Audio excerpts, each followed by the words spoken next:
KSL Brightside with Ethan Miller. Do they not have enough of us recorded already? They could just do this in AI. And Alex Keary. We're not even real. This entire show is just a hologram.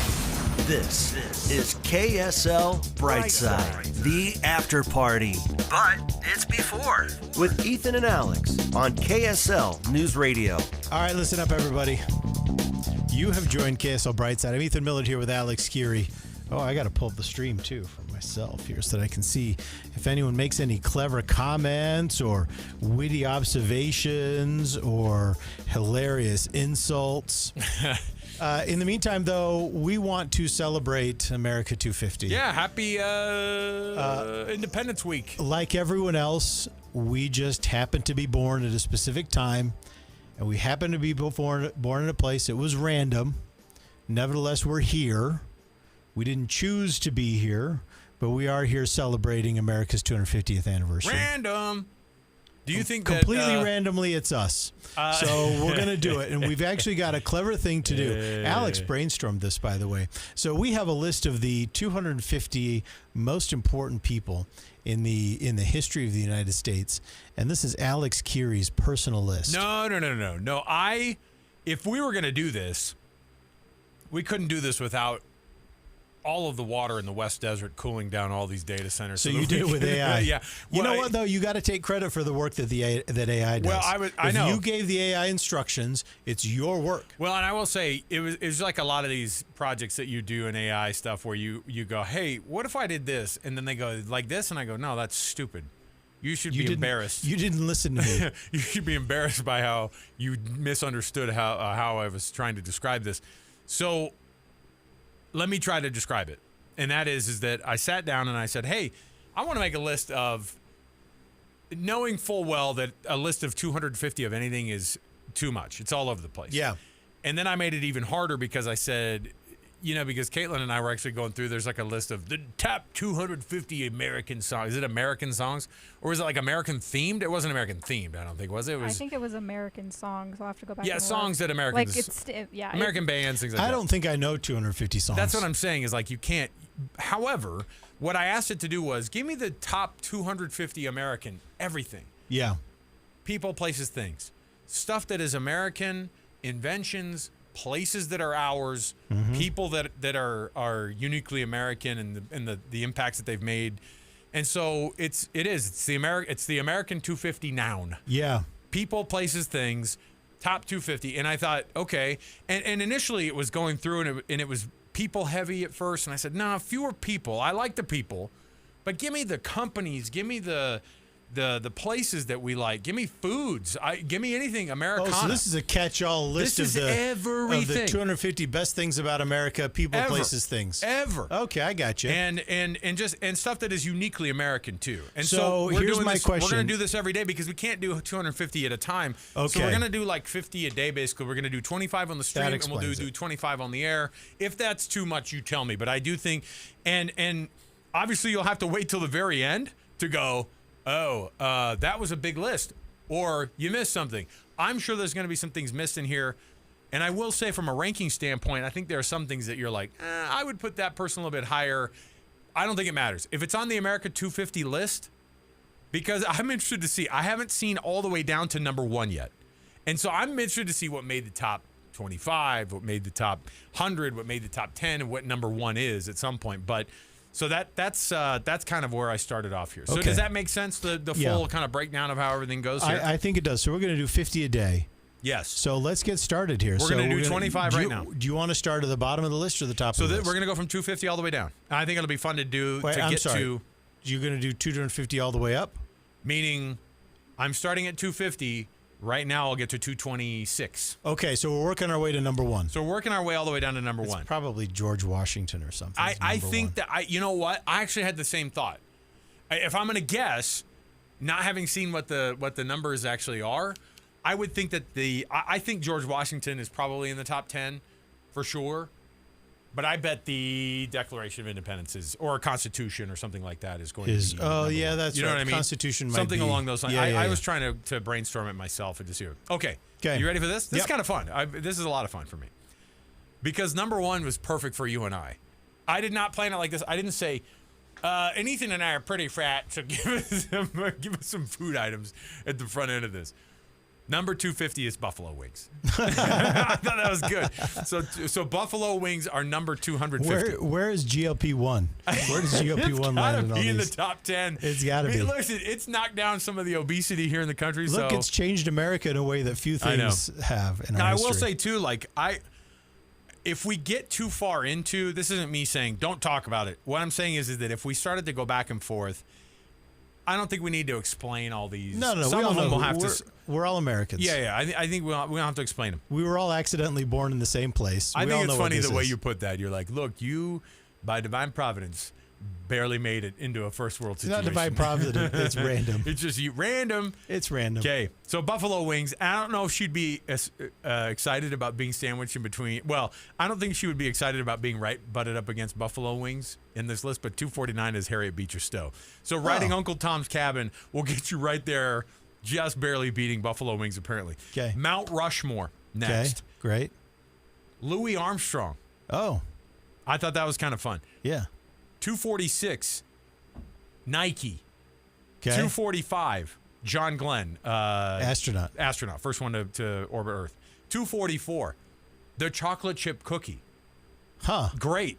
It is. Accidental invention, by the way. Golden Gate Bridge, 243. Okay. Harriet Tubman, 242. Okay. So 2 Harriets in the. For the top 10, Right or off the the top bat. 25, yeah. Or in the bottom 25. The Louisiana Purchase, No. doubling the size of the U.S. in one swoop. That's an interesting inclusion. FedEx. Do you see how this list is kind of all over the place? But I actually don't hate. I like it a lot. FedEx. Amarillo by morning. Is that what the I think so. Isn't that their slogan? something like that? It sparked this. It inspired the song. There's a song now. Yeah. Amarillo by morning. the Wizard of Oz. Okay. Okay. American Major League Baseball that broke the color barrier. Jackie Robinson. Okay. The Gateway Arch. Have you been to the Gateway Arch? Never before, St. have, Louis? no. I've been Never up in it. It's terrifying because the elevator to get you up is ridiculously scary, but it's cool. Gateway to the West.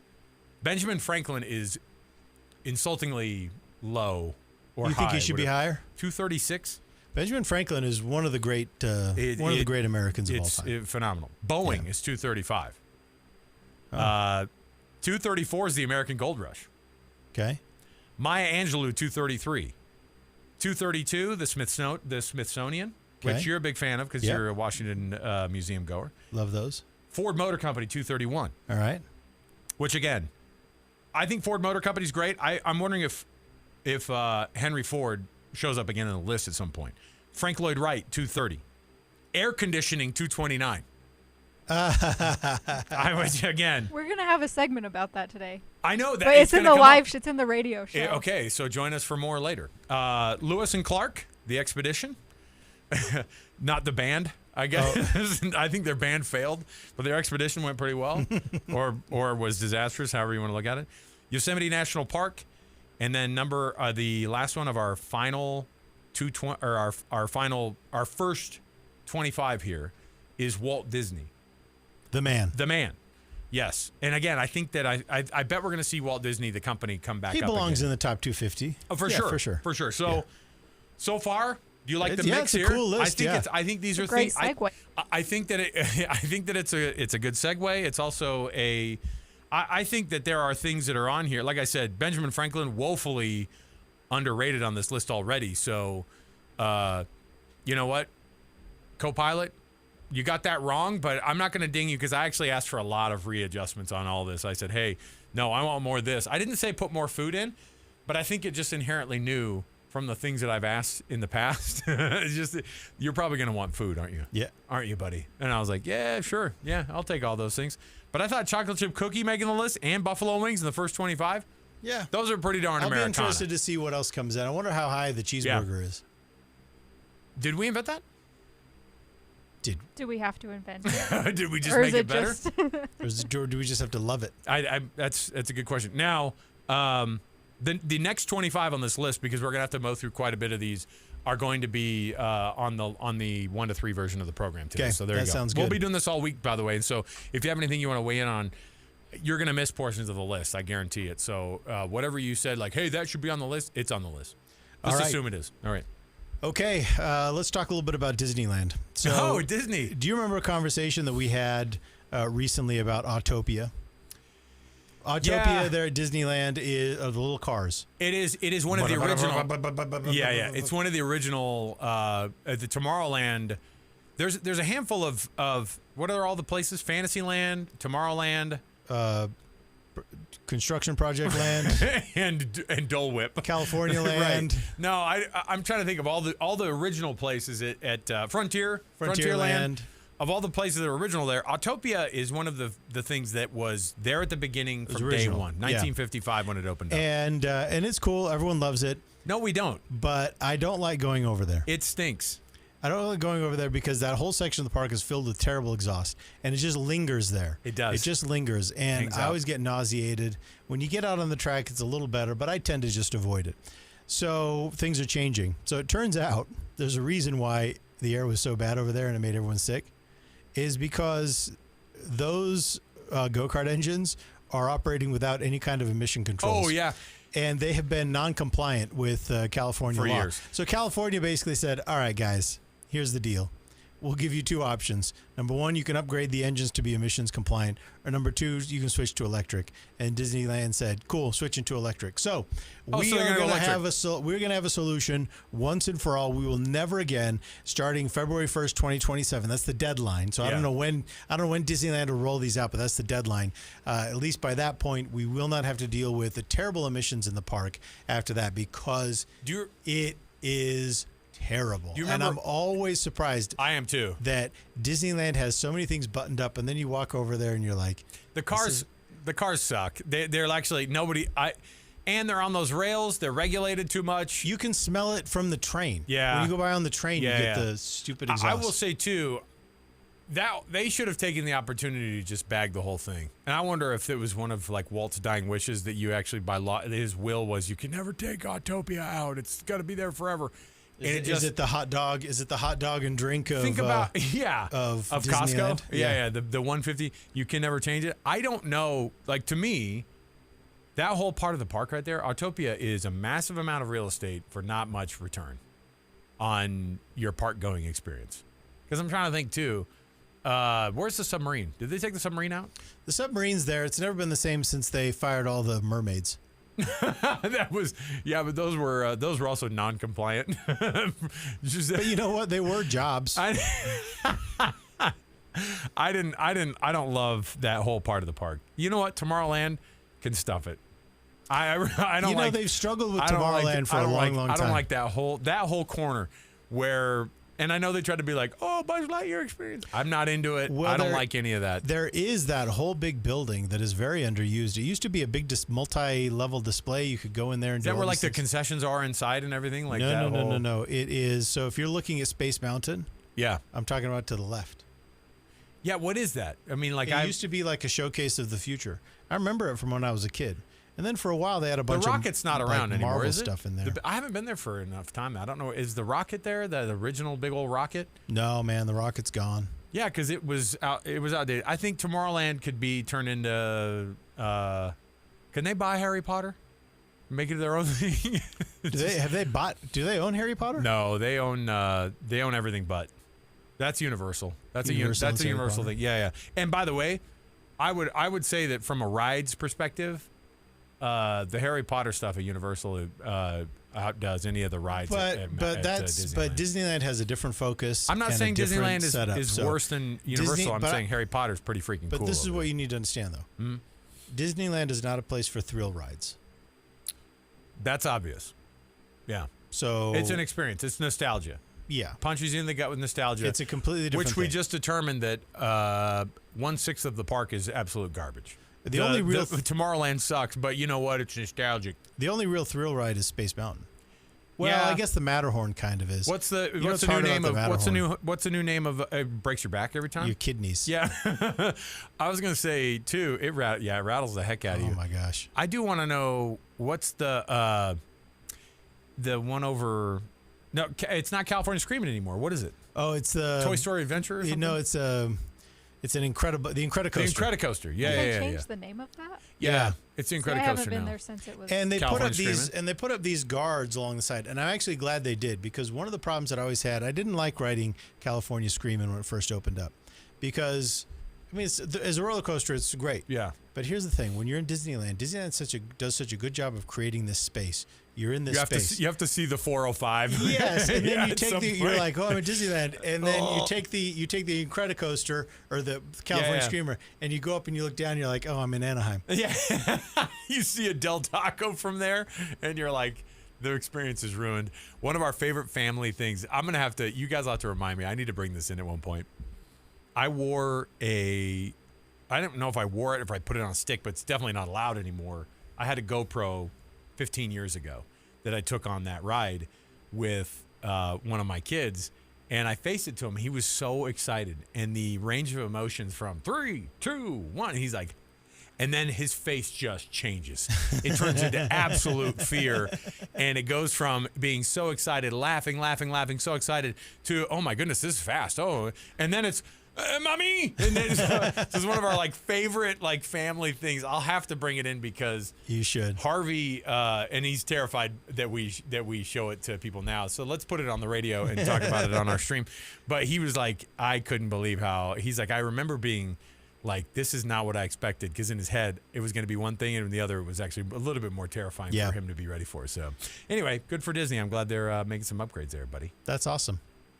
All right, let's talk a little bit about the World Cup. You ready? Are we ready to move on to the World Cup, or are we behind? We're ahead. We're ahead. We can move on. I think it's fine. Yeah, are we ahead or behind? We might talk more about this. So Disneyland? you technically had 2 minutes left, but I think it's great. We'll be on time, and they'll love us. Let's take 2 minutes talking about how behind we are, and then we'll be. I'm trying to keep us on time. They'll probably appreciate it. So. No, listen. Last week was a disaster of us being not on time. So being early is This is really good. This is like when they show up to the jetway and they go, got you here 14 minutes early. Unfortunately, still a plane there. We're going to be on the tarmac for another 78 minutes, so we apologize for any inconvenience. But we did get you here faster than we said we were going to. I'm like, no, you didn't. Just remember that. No, you did not. The net delay is considerably less. For sure. Miller. All right. The World Cup's going on. South Korea's out. Yeah, they are. South Korea had high hopes for this World Cup. In fact, this is kind of one of our adopted teams because they had a couple of friendlies right before the tournament started right here in Utah. They are so. South Korea is so mad that they're calling for an investigation into what went wrong, like a government investigation into what went wrong. Not what went wrong with FIFA or the officiate. No, what went wrong with the team. Not only that, but during the press conference when they lost and got kicked out, the South Korean media blurred the face of the head coach. Yeah, this is one of my favorite videos. I guess out of shame. Weekend. Well, he deserves it. There it is right there. So what he's saying he's just a massive shame. Do you want me to interpret? Yeah, let's hear it. Turn it up, Caitlin, because Ethan, I think, speaks Korean. Out of his shame, we're blurring his face. Yeah. Pause it right there on when it gets right in to when it focuses right in on this guy being embarrassing. But I just love that of course the play button's right on his face. I love the idea of this because I can't figure out if it's more embarrassing that they've blurred his face out, because in the American and Western style of media, we go, zoom in and have it in every detail possible just to embarrass this man. I want to see the pores on his nose. So the president of South Korea is calling for the government sports ministry to investigate the team's World Cup results and the process by which they hired the head coach Hong Myung-bo. Yeah. And so he's saying this went so badly that the coach resigned, and the president is calling for an investigation into how it went so badly and how they even hired this head coach, which is surprising to me. There are always teams that get upset. There are always teams that get upset at the World Cup, but the coach doesn't play. No, that's true. The coach doesn't play. So Mexico over the last couple, that's what's funny. I think some team after their very first game they fired was it Turkey? Turkey fired their coach after the first game. At the entire event. Look, here's the thing. Wild stuff. When you're dealing with a national team, you have to decide from among the top players. Yeah. You have all the top players at your disposal. and you have to decide among them. You have more players are able enough. You have more high-level players that could play in the World Cup than will play in the World Cup. There's some guys that aren't going to be picked. Nevertheless, these are all elite tier athletes. Yeah. So really, there are some combinations that are going to do better than others.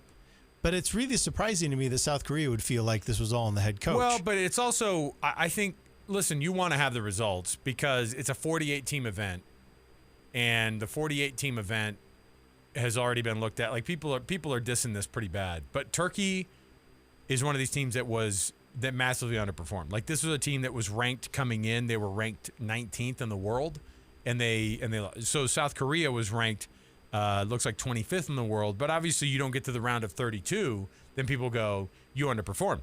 Now there are teams that massively overperform. For example, in the world rankings, DR Congo is 51st, and they're gone to the next round. Yeah. Cape Verde, who I think is playing, like they're the biggest shock in the history of the World Cup. Now, partly it's because of their 40-year-old goalkeeper. well, there's that. Isn't that him? Isn't that Cabo Verde?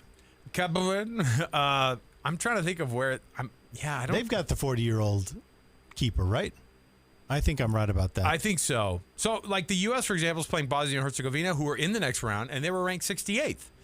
I can't even find Cabo Verde. Oh, Cabo Verde's 70th. So these teams overperform. Think of the NCAA tournament. Top teams get ousted at the very beginning. It's embarrassing for the program. It's embarrassing for that school. It's embarrassing for this country. I do love that the president has to come in and go, yeah, we're going to investigate this thing. Countries take this stuff. By the way, the U.S., when we lose in the World Cup, we'll pretend like we don't even know who they are. I didn't even like soccer. That's what people do. What's a World Cup? I hated soccer. I've never even heard of it. When does football start? Right, exactly. And so we'll do that thing where we pretend like, we don't even like this sport. Other countries can't do that because they all know that their identity, their identity is wrapped up in this. And I didn't know that about South Korea. I didn't know that this was such a big deal. And it's huge. So this is what the coach said in a statement. He said, I deeply apologize to the Korean public who supported our team. Today I'm stepping down. Taking this job was never an easy choice, but from the moment I accepted it, my only focus was to fulfill my duties responsibly until the end. Yeah. Which he definitely did. How'd that go, bro? Well, this is where I kind of feel like there's a limit to what you can pin on a coach in a situation like this, because this is a tournament that happens every 4 years. The roster is constantly churning, right? Constantly churning. These are professional athletes. Yep. Every one of these athletes makes more money than the coach. None of these athletes need this at all.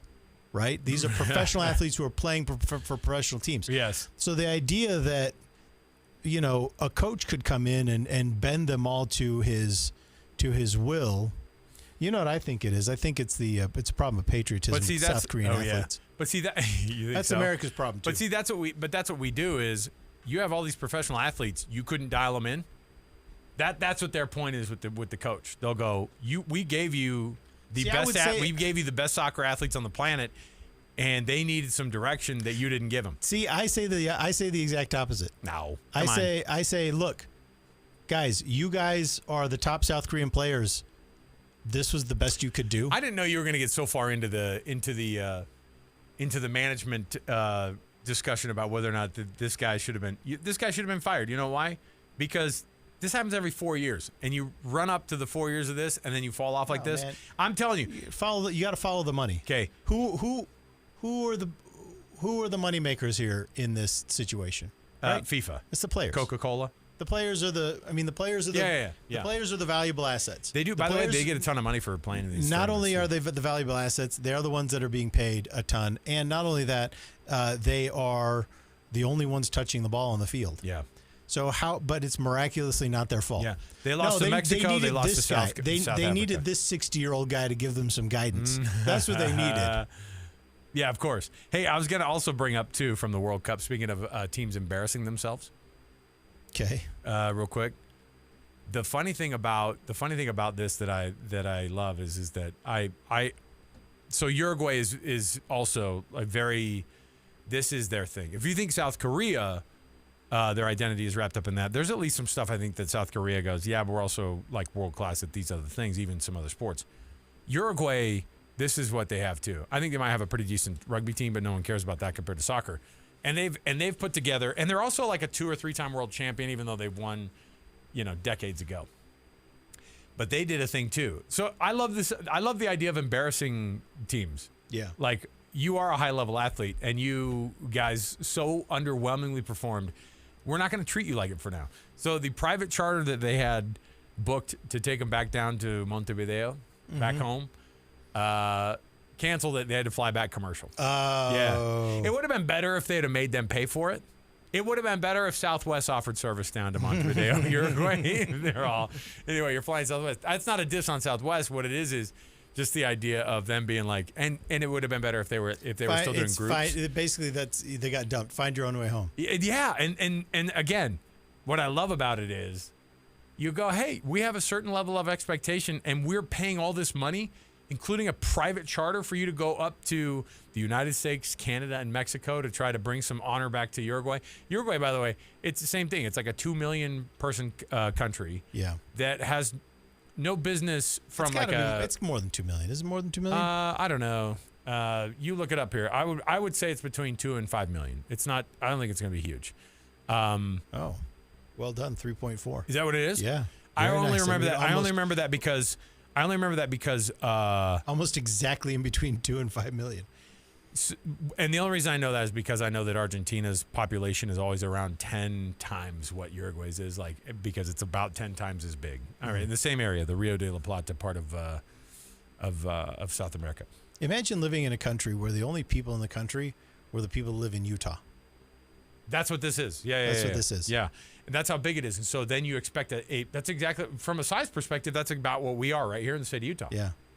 So the state of Utah needs to perform better at the World Cup. It's our own. You know what I mean? Imagine if we had to put a team together just from Utah to go, and then the shame that would be brought upon them. Now, I think they made the semifinals 2 World Cups ago, maybe 3. But either way, they had a pretty good stretch. Remember the guy who used to bite everybody, Luis Suarez? Mm-hmm. He was on their team. Diego Forlan. Like, this is like historic team guys. And then by the end, it was, these teams underperform. It happens at every one of them. We are lament that Korea can't still be there. We're glad that it's not North Korea. But don't act like North Korea, by the way, either, South Korea. Don't do this thing where you have a press conference and bring shame to the country. And now, North Korea... I don't think North Korea should be allowed to play. I don't think that... Well, they certainly didn't qualify at the very least. I don't think... And I've said this before. I don't think any of the autocracies should be allowed to play. Well, Russia can't play. I think that there are a handful who are not allowed to play. No, but I mean in general. I think most of the countries in the Middle East should not be allowed to play. I think if in order to be in the Olympics and the World Cup, things like that, I think you got to have a functioning democracy. If you don't, if you're just an authoritarian regime or an oil regime or a religious regime, military, you're out. Can't play. So if you're not a democracy, you're out. You're out. Okay. And it's got to be like a legit multi-party democracy. It can't be like, well, I'm Vladimir Putin and I was elected. I'm not talking about that kind of election. You're not talking about, if a country has the word democratic in the title of the country, they're out. They're out.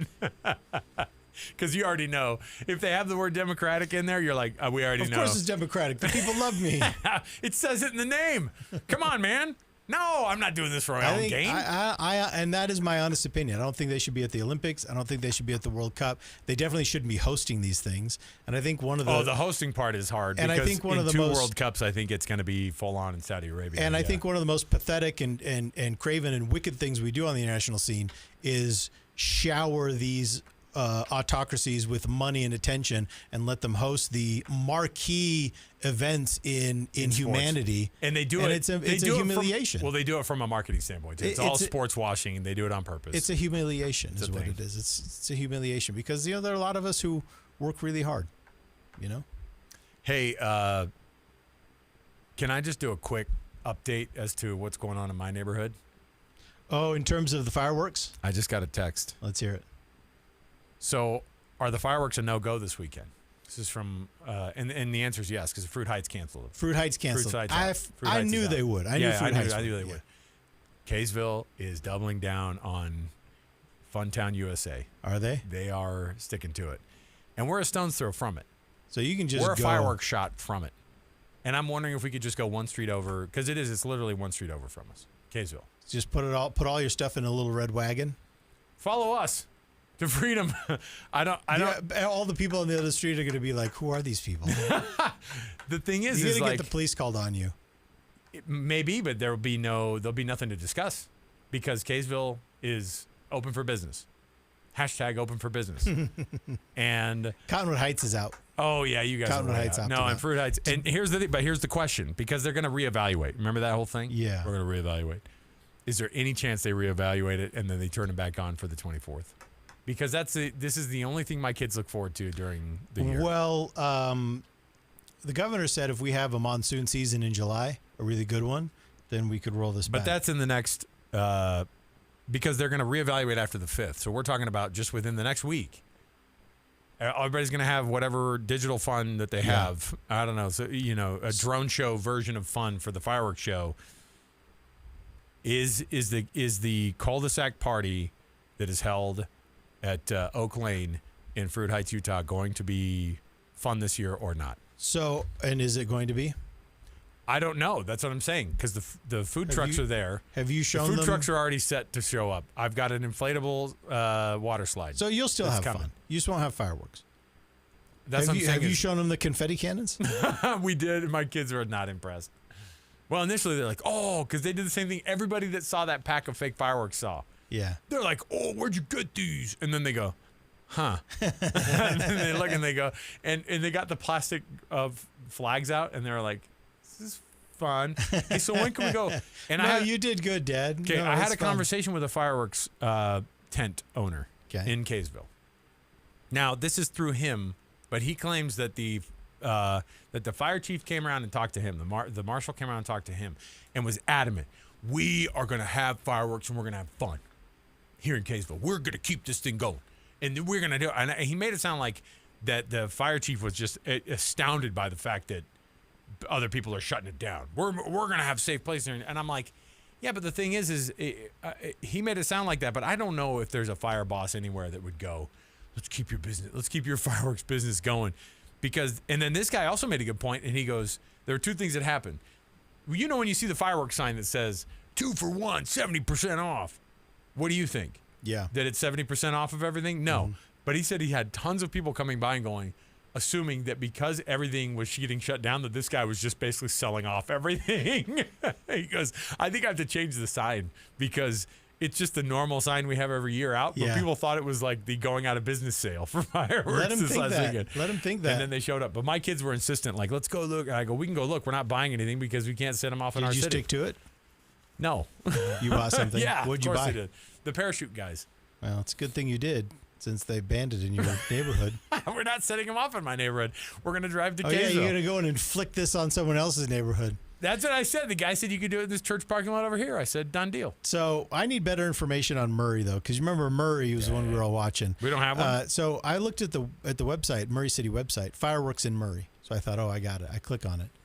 Due to extreme fire danger, Governor Cox has declared a state of emergency, and the Utah State Forester is banning the use of personal fireworks in Utah through July 5th. You got it. We heard that. However, but that's all there is. However, do you think they're just saying? Do you think this is their way of saying, "Wink"? The state forester did it. It could be. And like it's banned in Murray. Talk to the state forester. Well, so I know for sure. Well, Caitlin, I know we probably have a little bit more of a definitive list we can do later. But Salt Lake County Emergency Management says all cities in Salt Lake County have now aligned with the governor's fire restrictions. Oh, so Salt Lake County. So and the I was entire looking county. at a list and Murray's on there. The one city. There's a couple in other counties, but I think all of Salt Lake County. Well, we all know it's in Salt Lake County is where you find the law-abiding people. Mm-hmm. That's where you find the law-abiding. Well, people. Clinton is the one that's been getting attention. We can Clinton's talk about funny. this more too. Yeah, Clinton's funny because it got all this attention. Yeah, you're right. And Kaysville's doing the same. And Kaysville's a way bigger city, and it's way closer to that East Bench part of. There are parts of Kaysville that are 100% like pretty. I mean, it starts going up the hill a little bit. Yeah, but doesn't Clinton have exposure though to the west with all the grasslands to the west? Yeah, for sure. Yeah. I don't know if.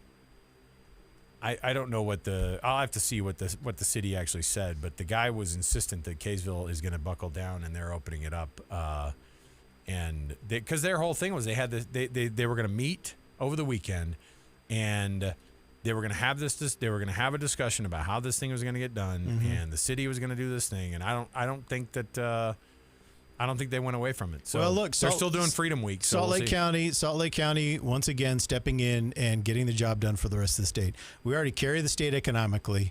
We carry 100% of like the social burden, all the problems, all the homelessness. We step in and take care of it, and now we're the ones that are following this rule as well. Everyone else is thumbing their nose at it. Can I show this Once real again, quick? Salt Lake County stepping in, showing themselves. What do you have? This to be is the real Clinton. deal. All of the red areas are excluded.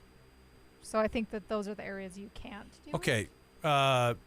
Maybe I read that wrong, but it's designated area. So most of the city in Clinton, Everybody which is people wants- are talking about this. That's why I'm just bringing this Yeah, up. I get it. And everybody wants to know. I don't know what the official thing. I'm saying that maybe not even knowing. Maybe KSL's like, no, dude, you got the wrong information. That guy was just trying to sell you fireworks in that moment. I just can't. I can't imagine that they. He just needs to put a big banner out on his fireworks stand that says 100% legal. And then everyone will know. 100% legal and 70% off. You should put a big sign that says Governor Cox said to buy this. He actually said on there, where you're a small business, we're screwed. But anyway, go buy a bunch of fireworks that you can't let off. I'm just interested because I think all the neighbors are wondering what's going to go on too.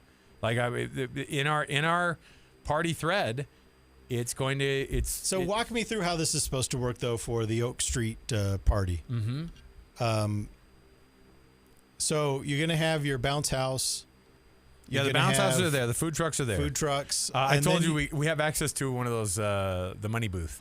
And then remember the money booth? Oh, how yeah, funny. we're gonna do one of those. Where you cook a leaf blower up to it. But but it's also all the ice cream you can imagine too. Yeah. Like we have a big our neighbor has a big commercial soft serve machine. So we're firing that thing up. Jeez, rich people have the weirdest things. It's not. Listen, these guys they were like looking into it because their son got married. And to rent it, they was this close in their mind. They were like, you know what? I'm so glad I bought instead of rented. I know. And it's the best thing ever.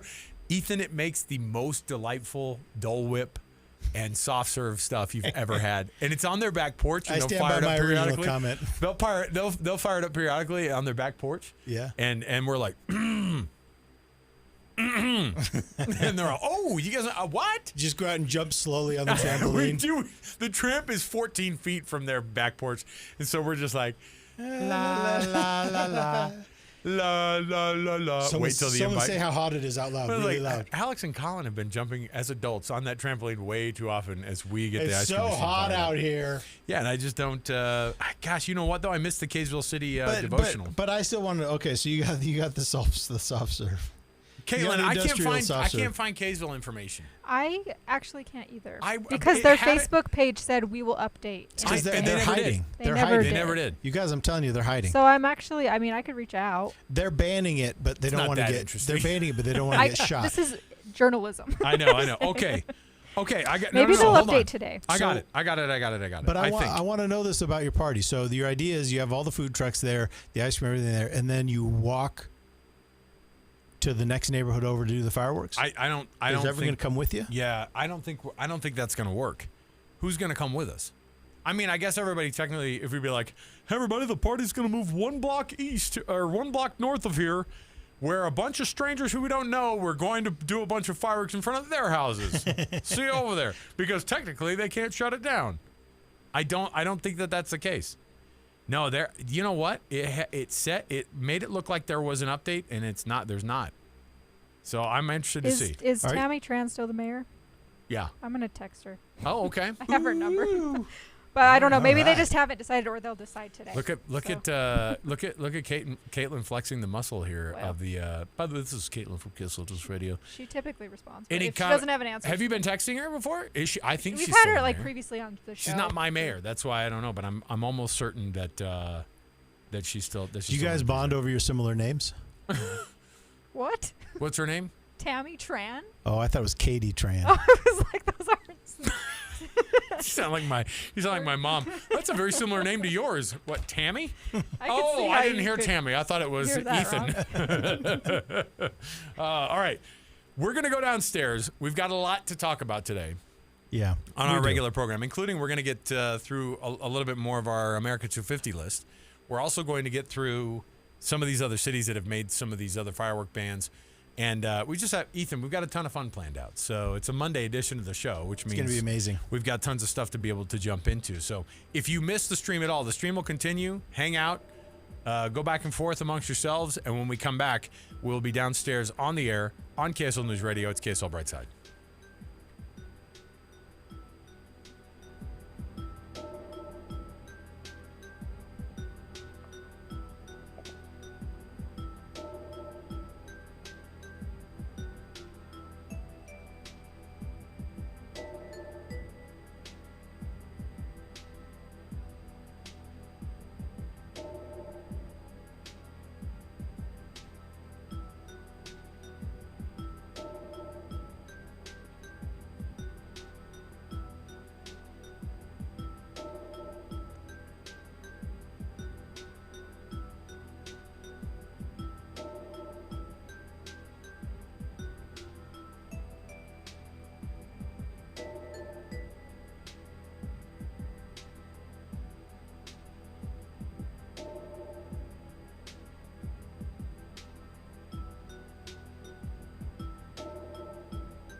And 18 acres.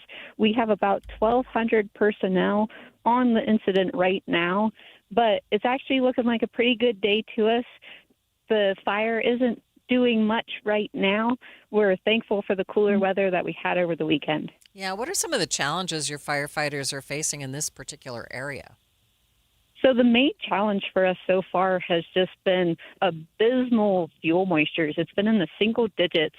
And that really just means that when sparks or heat get close to fuels, they're igniting readily, and that leads to extreme fire behavior and very rapid spread of the fire. Yeah, we know it was pretty bad over the weekend. Is there actually some rain today? You say it's cooler, but is there rain today at all?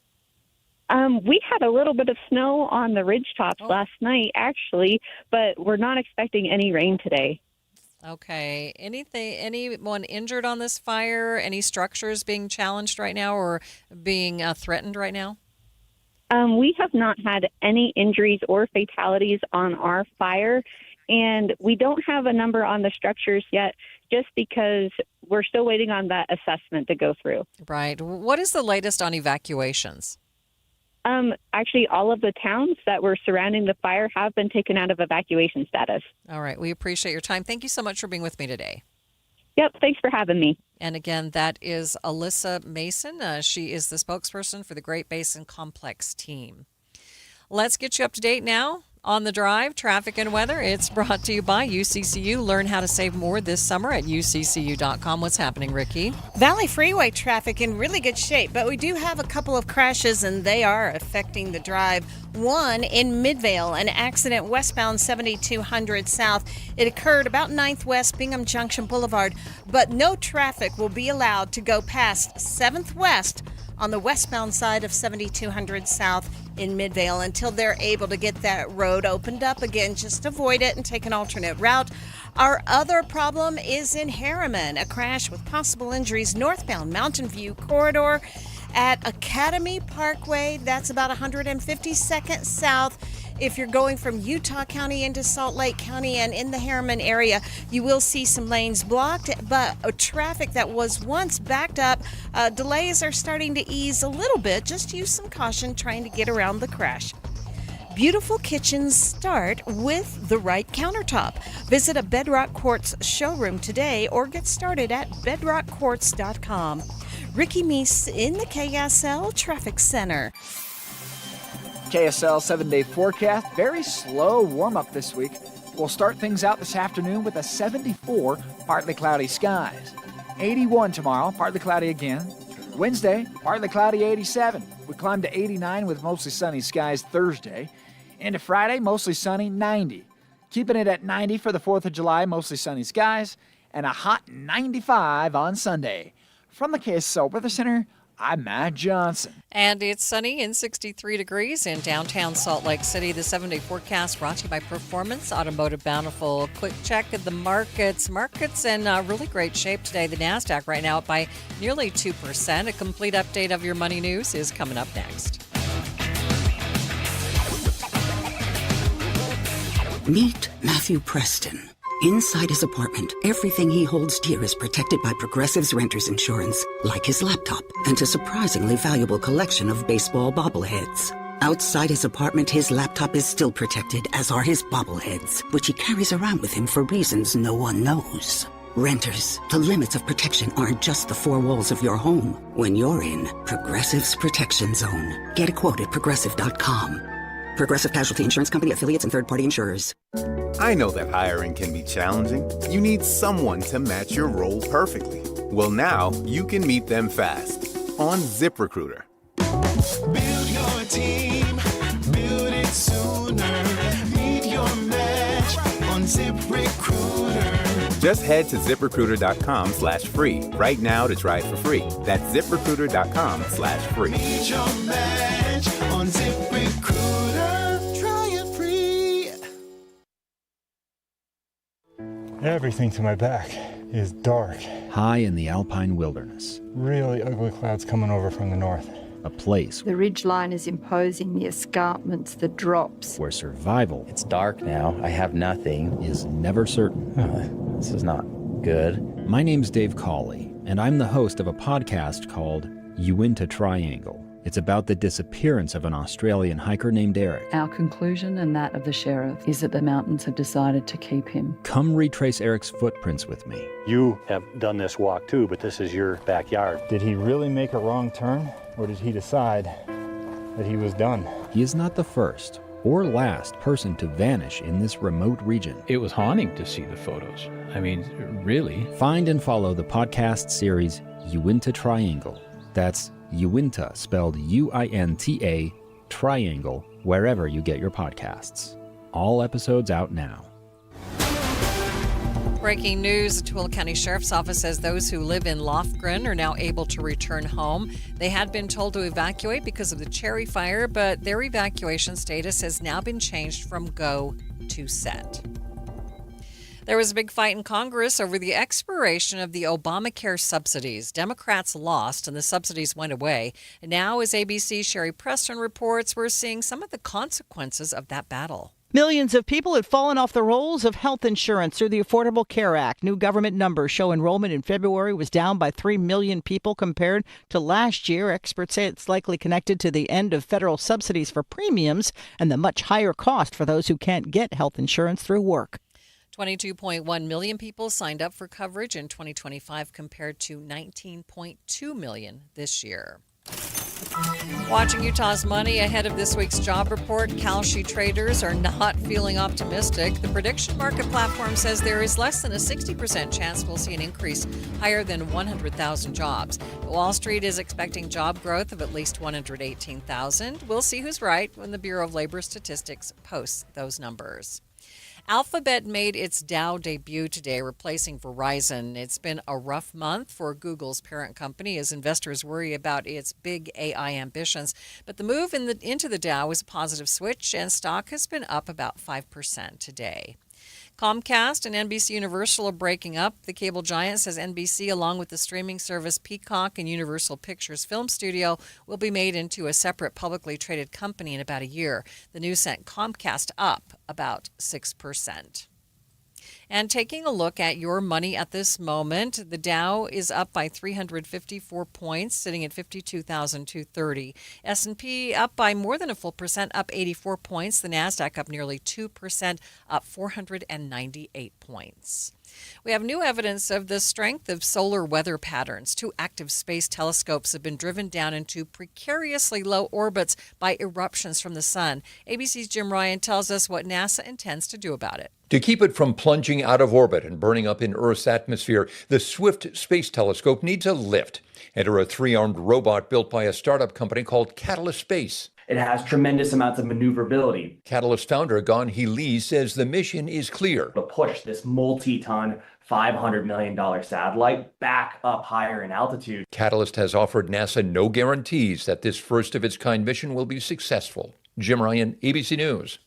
The mission could launch as early as Tuesday. Doug Wright, and I'm here with Monty from Connecticut Quality Water Systems of Salt Lake, an authorized Connecticut independent dealer. Now, Monty, don't all of the other water softeners require us to basically trust our home's water to electronics? If a power surge happens, a fried circuit board, or the power just goes out suddenly, aren't you back to scrubbing hard water scale and dry skin? Yes, we believe the best technology is simple. That's why Connecticut's premium systems are non-electric. While other softeners rely on finicky computers and electronics, Connecticut runs on the kinetic energy of moving water. Nothing to plug in, no buttons to push, and zero electricity. I've had a Connecticut soft water system in my home for many years, and I've never had to do anything to it except occasionally add a little salt. And I love that it never requires me to set or program anything. Dee loves that she always has the soft water. So do what I did and go to softwaterutah.com to learn how your family can enjoy the benefits of soft water without the hassles of traditional water softeners. That's softwaterutah.com. Trying to make sense of the markets? Looking to diversify out of all the craziness? Thinking about tangible assets like precious metals? Listen to The Gold Show with Walt Phillips right here on KSL at 3 p.m. Sunday afternoons. Stay up to date on retirement trends, how the IRA rollover process works, and why investors are turning to physical gold. Walt is a national talk show host with decades of experience in the markets. Tune in for Walt's Insights and The Gold Show this Sunday afternoon at 3. What if we could disagree without disliking each other? Join KSL News Radio for Utah Unites, America 250, a conversation across differences, proving we can disagree, stay friends, and still call this country home. Longtime radio host Doug Wright leads an honest discussion about bridging political divides, listening with respect, and finding common ground. Panelists include former Governor Mike Leavitt, Representative Brian King, and Gabby Finlayson of the Elevate Utah podcast. This special 1-hour town hall will be live on July 1st at 11 a.m. Sponsored by America First Credit Union.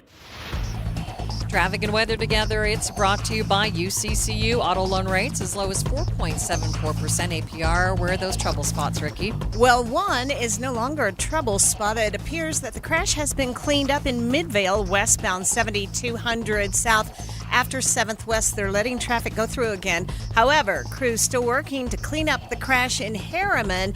This is northbound Mountain View corridor at Academy Parkway. That's 152nd south. Ricky Meese in the KSL Traffic Center. Taking a look at the forecast for the Wasatch Front. Today's high, the coolest of the week, only looking at 74 degrees for the high today. Tomorrow, though, jumping up by about 7 degrees up to 81. Then we're going to be close to 90 degrees by Thursday and staying in the 90s and the mid-90s through the weekend. And it looks like today is our very best chance of rain showers. And then after today, it doesn't look like we have much chance of rain for the rest of the week. Right now, a cool 63 degrees in downtown Salt Lake City. Stay with us. KSL Brightside is up next.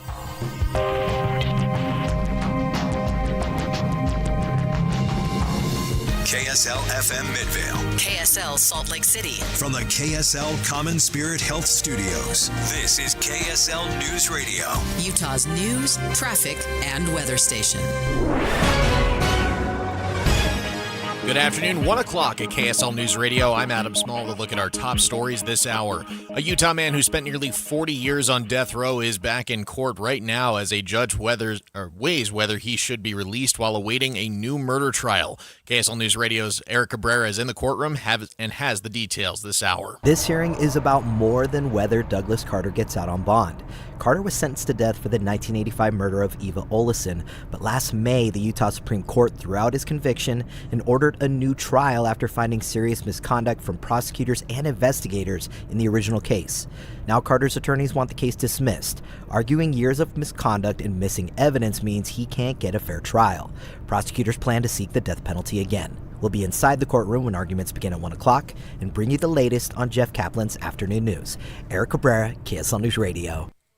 Our top national story this hour from ABC News. The U.S. Supreme Court today ruled in a 5-4 decision to uphold a Mississippi law that gives people a grace period to have their mail-in votes count. More from ABC's Devin Dwyer. A number of voting advocates I had talked to were particularly concerned that if the ruling went the other way, it could disenfranchise voters in rural areas, disabled voters, those sorts of things. But this now means that those policies will stay in place unless Congress takes some action in the near future to change them and put some limits on what states can do. The ruling also paves the way for similar laws to be upheld in dozens of other states. And Salt Lake City will be celebrating America's 250th birthday with a drone show in lieu of fireworks. The city says their America 250 celebration will feature 500 drones, live music, and food trucks. It'll be held this Friday from 8 to 10:30 p.m. Your money at this moment, markets all doing well this hour. The Dow is currently up 357 points, up above the 52,000 mark. The S&P 500 is up 82. The NASDAQ is currently up 494 points, almost 2%.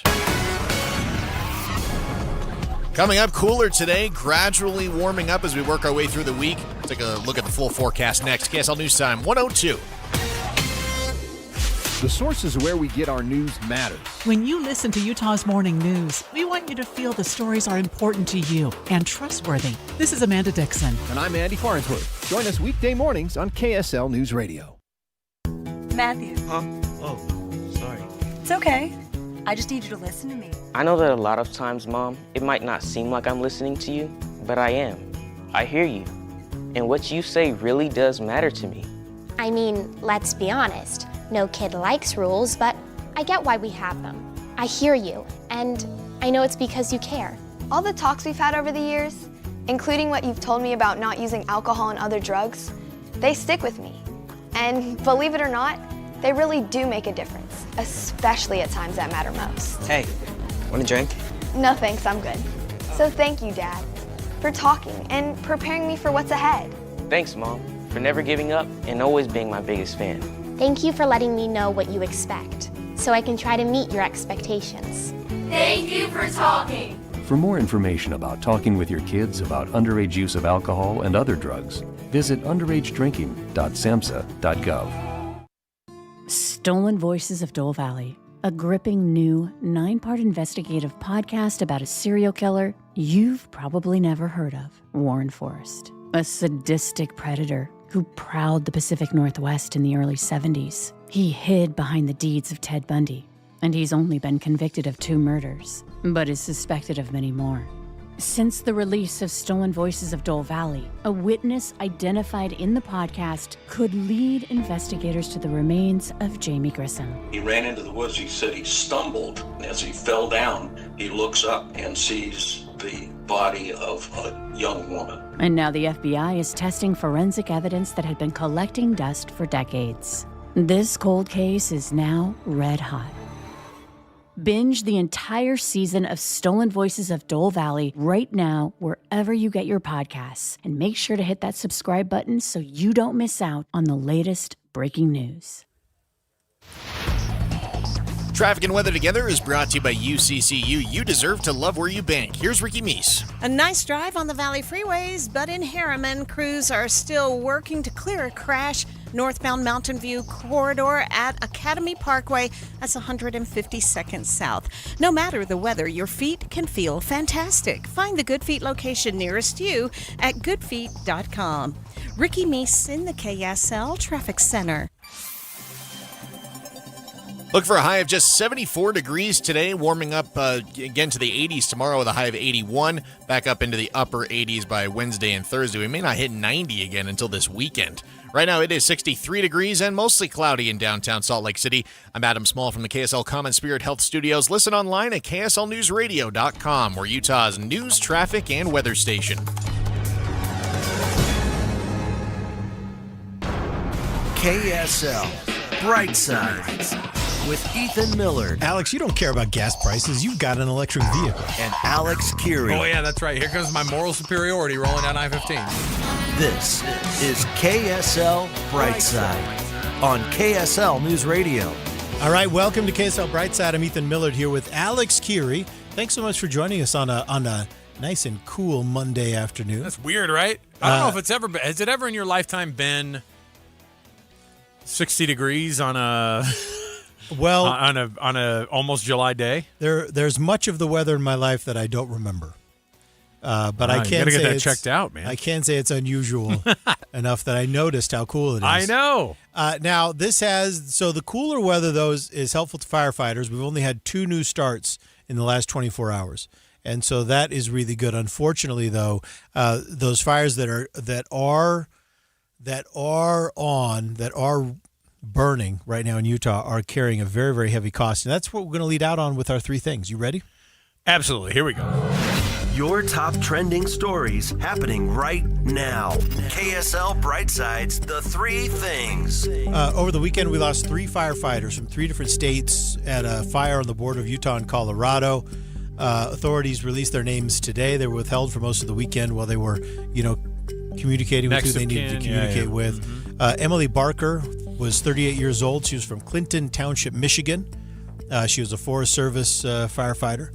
Nick Hutcherson, age 27, from Glendale, Arizona, also U.S. Forest Fire firefighter, and 27-year-old Sydney Watson from Warrior, Alabama, assigned to the U.S. Wildland Fire Service. So it is just a terrible, terrible tragedy. 2 others were injured.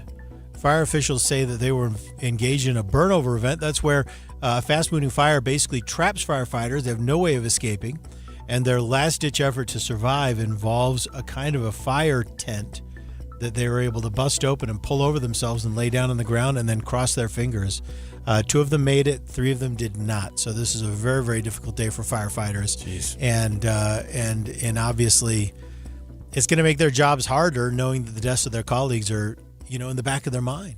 Yeah, and it doesn't happen very often, obviously, like this. And but it always can. It always can, and this particular area too, I guess, has been known to be, I think, just the way the weather kicks up. I think they had a major one in this very area back in 1994 that killed 14 firefighters. Also, was that in the same area? Yeah, I didn't know that. And I think that some of these places are set up for trying to figure out how to get out, a good exit plan on some of these places. Yeah. It's not a perfect line on how to be able to figure that out. Well, they do their best, but think about all the families spread across those 3 different states. You just said Alabama, Michigan, and Arizona, and just what they're going through. The devastation is awful, that family is going through. Knowing exactly, the family knows exactly what their family members are getting themselves into, and just like so many things, whether it's law enforcement or, if it's firefighting, if it's this type of work, you never necessarily know when it's going to pop up and be as dangerous as it can be, and obviously in a fatal fashion. That's tough. It was a real bummer when I saw it, and I went, of course, like we can't. It's not just one. It doesn't happen that often. And I know that people go, well, yeah, we have really, really good stuff nowadays to be able to help. And no doubt the technology helped save those firefighters that did survive, the 2. And your heart goes out to them, too, because then they're going to carry a lifetime of also thinking to themselves, survivor's guilt. The why them and not me type deal. They face the same thing that soldiers face, and that's the survivor's guilt. Yep. And it is, it's extremely, extremely difficult. So firefighters are out there fighting today with a lot of emotion. And I'm glad that they have fewer new fires to fight today than they were getting last week. Every single day it was, it was 7, 10, 15 new starts every 24-hour period, which is just, that's an unworkable workload. It's unmanageable. It's an unmanageable amount of fire. So hopefully we can give them a peaceful 4th. I know a lot of municipalities have decided that, hey, you know what? The governor's right. Let's just find something else fun to do for the 24th or for the 4th. Yeah. We'll revisit it for the 24th. Maybe we have to come back to it next year. And I think cooler week for at least the front end for a lot of the state, and some of those obviously the summer thunderstorms that could pop up here and there. But they even said too that they said that exact type of a weather pattern of a dry cool front coming in with the wind that changes, that was also part of that incident in 1994. Yeah. So I think it has to do with the geography and obviously the weather patterns, and sometimes you just get that really, really bad mix of just a bad combo, and unfortunately we had some of our firefighters lose their lives. That was a tough deal this weekend. Yeah. All right, next up, the second thing. This is Pineview Reservoir. This year, authorities in Weber County are going to be lowering the level of the lake. They've got a 6.4-mile pipeline that runs through the floor of this lake. Yep. And they looked at all sorts of options. They looked at building a kind of a dam around the work area to keep the water back. They can kind of work down in there. They considered using divers. But the only thing that really made sense, and it made the most sense in part because of how low the water levels are going to be anyway, is they said, you know what, let's just drain this out. They're going to mostly drain the lake. It's going to be down really, really low. They're trying to do it at a time frame where it's not going to affect. Obviously, they're not going to drain it this week, but I think they're going to do it during the months that, here, we go up there quite often, and it's going to look weird. Yeah. It's going to look weird, and I think I'm just going to have to try to explain to the kids, because it'll look devastating in the sense of you got the heat, you got the dry, you got the not very much snow, and then we're going to drive by there, and then our kids are going to be like, guess there's no more water. Guess there's no more water to be had anywhere. We did it. We're out of water. I know, and there's going to be some of that, but they did say they're trying to do it at a time when it's not going to affect the recreation stuff as much. Well, it's pretty stark, though, when you see a massive – I say massive. We don't have huge reservoirs like a lot of it. Well, like Lake Powell you have, obviously, which is the biggest one of the – I'm saying, these man-made lakes that are everywhere in so many of the other states that I've lived in. They're relatively small. And Pineview's one of those that you look at and you go, wow, that's one of our big, great reservoirs here in the state of Utah. It's just that it's going to be so visibly, it's going to be so stark, weird looking that it's going to feel like dire. You know what I mean? So hopefully those things get fixed up quick, and then they can figure it out. I like the idea of using divers, though, for the work. That was kind of a cool idea. But in the end, they said, no, we just need to drain this, fix this pipeline that runs along the lake bed. Is it like the kind of thing where you could have just sent over like a plumbing company? Do they need a big snake? I think they're using the same guy as the reflecting pool. I think it's the same contractor. I'm pretty sure. It's going to go great. It's going to go over really, really well. All right. Final thing, Ethan, what do you have? Final thing, the third thing. All right. Analysts are breaking down Amazon Prime Day. So Amazon Prime Day has become this really interesting look into the economic health of the consumer in the United States. And Sonia Lipinski, who's a managing director of retail at Alex Partners, which is my company, a firm that analyzes retail economics. She says that Amazon Prime Day this year, quote, really pointed to that fatigued consumer. What does that mean? I thought everybody bought everything. They're not. They did. She said they're not necessarily spending more. They're just trying to spread what they have over better deals and discounts. Okay. So big response to the better deals. And then also they saw a lot of families that were willing to spend a little bit more on things that were perceived to be higher quality and more long lasting. So I wonder if, we got caught up in it. You know what I mean? I say caught up in it. We're typically buying a lot of things with all the kids in our house. Like we typically are buying a thing here and there on Amazon throughout the week, you know what I mean? But there did seem to be a lot of boxes that I broke down and put into the recycling bin this weekend. What'd you get? What was your number one thing out of Amazon Prime? Nothing big. It was all like, markers. My daughters are big like colorers and drawers, and we got like more markers, more colored pencils. Your daughters are artists. Yeah. Don't call them drawers. Drawer. That's Why crazy. don't you pull up your drawers, kid? Say, my daughter's an artist. No, I told him, you're not an artist yet. You're a drawer. So let's get to that next level and let's get you to art school. All right? Juilliard's a calling. Well, let me ask this. Mm-hmm. Were any of those boxes for Alex? Yeah. I replaced I got like a couple of new Ring cameras. Got a couple of new Ring cameras. That's wonderful. Yeah. Just you live in a pretty dangerous neighborhood up there. It's right over my little boy's bed. Just so I can see what the heck they're freaking doing. Oh, yeah. No, I should. You know what? I should put one right over the window wells of the older kids. I've suspected that they've been sneaking out. You know what I mean? And you don't need that. You know what would be? You know what would be the most embarrassing thing for them? What? Is what you do. You do a little tripwire. Okay. Attached to a giant can of empty aluminum cans. Oh, just like the 1980s security? Mm-hmm.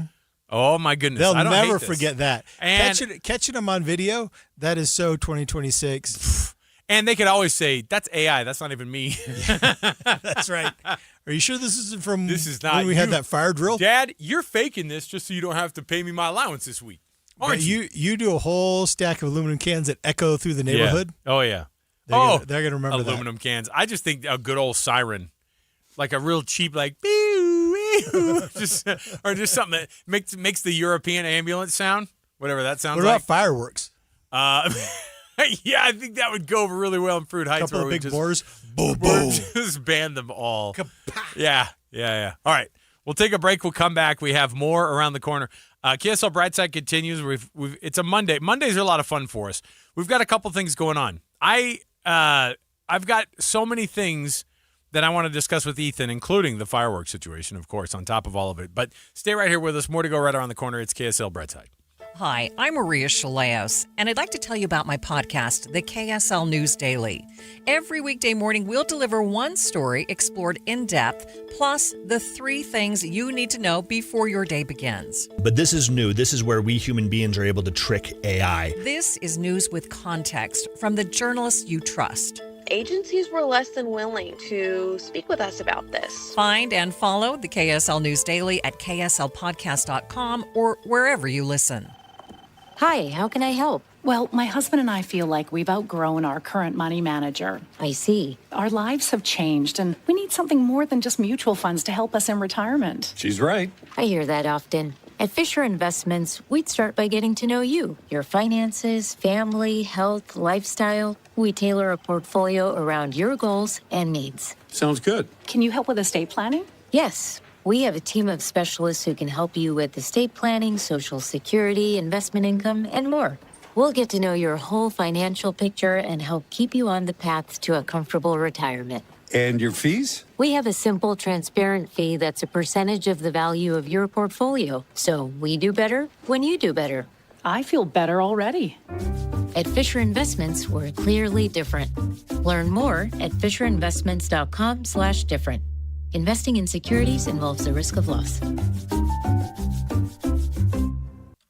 All right, Utah, guess what? We have arrived. Yes, we have. I think we've did it. just gotten big time. And how did we do it, Ethan?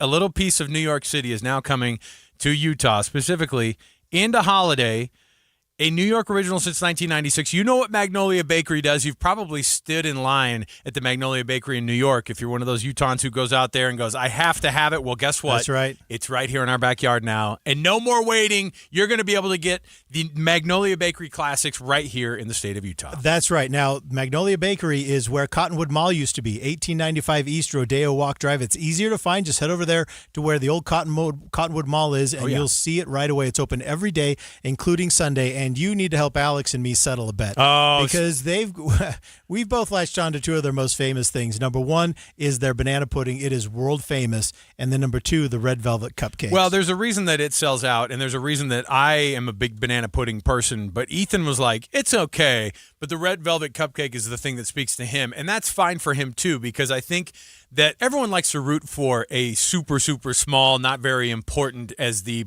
banana pudding red velvet cupcake. Here's the deal, though. We love your people. The velvet cupcake people, Ethan, you guys are great people. You could never touch the banana pudding in my All right, here's the deal with the red velvet cupcakes. Number 1, it's way more portable than the banana pudding, which I'll is put amazing. banana pudding in my pocket right now if you need me to. And then number 2, cream cheese frosting. Oh, I mean, okay. Come on. It's all tasty. Come on. Why don't you text us, 57500. Are you team banana pudding or are you team red velvet cupcake? You can't go wrong with either. These are world-famous items at the world-famous Magnolia Bakery. You may remember it from Sex and the City or Saturday Night Live and many other places. This is iconic since the 90s. Here's what we're going to do. You text banana to 57500 or you text velvet to 57500. Tell us what team you're on. We're going to make all those votes happen, and we'll tell you what the winner is, of course, as we roll out a now Utah Magnolia Bakery right here in Holiday. Enjoy it for yourself, Magnolia Bakery. Got an expensive AC replacement or repair quote? Get a free second opinion with Virock Heating and Cooling. Call or text 801-306-8360 or visit virockair.com. VAIRockair.com. KSL Brightside with Ethan and Alex. The news just keeps getting weirder on KSL News Radio. All right, welcome back. Thanks so much for joining us. Don't you hate talking about food this time of day, too, when you and I are cooped up in this old place? Well, and we're serious about those texts. So we are locked in a pitched battle over Magnolia Bakery and those items. So you know what's funny is the banana pudding is one of those things. So I had it sent one year because they're like, you get that, like, I think it was one of those delivery services, and I was like, you can't get this anywhere else, this banana pudding from Magnolia Bakery. And I got it, I think, from my mom, and it was like, it's mind-blowing. And you think to yourself, I could just make that at home. No, you can't. You could try. But now they've gotten Salt Lake. And now it's here in Holiday. So the banana, same one they've had for years in New York. So basically, it's Ethan's on Team Velvet, and I'm on Team Banana. So you can text that into 57500. So as of right now, I'm up 1-0. You're a big Sex and the City fan, Ethan? Is that what you were saying from earlier? Yeah, man. I do love it. You're like, do you remember Magnolia Bakery from Sex and the City? I was like, yeah. Someone's going to know that. Sure. Someone's going to get that reference. It's all good. All right, 57500. Make sure you get those texts in, and then we'll see you at Magnolia Bakery. It's going to be awesome. It's Ethan. actually open. It's actually open right now. Oh, yeah, it's already open. Yeah, go check it out over there. Millard. Yeah. What do you have for me? What's next? You got to tell me what's next. Sorry. Hold on, I'm falling behind here, Alex. I know, because you got all wrapped up in the. We spent too much time on the banana pudding debate, on the banana pudding and velvet cupcake. So there's an interesting dynamic happen, and that is so the title on the Washington Post says it all. European soccer fans enjoy a brief fling with America's air-conditioned culture. I think this is hilarious. This is hilarious. So I am very familiar. I love going to Europe. I have a lot of friends that live over there, and I'm fully aware of what they think of Americans. Number one, they love Americans. They love to meet Americans. They love to be friends with Americans. Hold on, what did you say? And they think Americans start over again about what you love about Europe, because I just think it's great. I love going to Europe. It's my favorite place. Tell me more. I like to drive my BMW on the Autobahn. Sometimes a Mercedes Benz. You hear how you started this off, right? Now, I really love traveling to Europe. So, I do. I have friends, really I have friends that are there. Mm-hmm. But this is my preference. Okay. My preference is this, or my preface is this. Yeah. I was just trying to say, I know what Europeans think of us. Yeah. Oh, yeah, for sure. I know they like us. They like to meet us. They like us individually. They think we're fun. We're generous. We're happy people. They know the Americans that they meet in Europe. Here comes the butt. Here comes the butt. I also know that they think that our culture is ridiculous.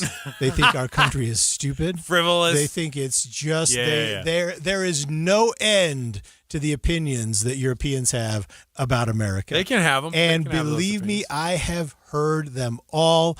And you know what? What else am I going to do when I'm a guest in their country?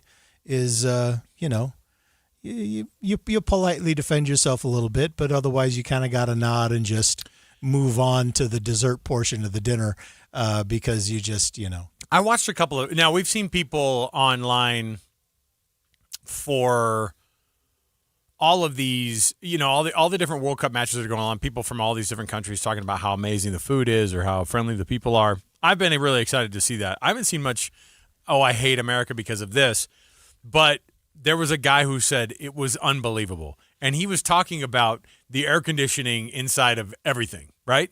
Which, of course, we do. Mm-hmm. And in my mind, I'm also thinking to myself, like, I guess I don't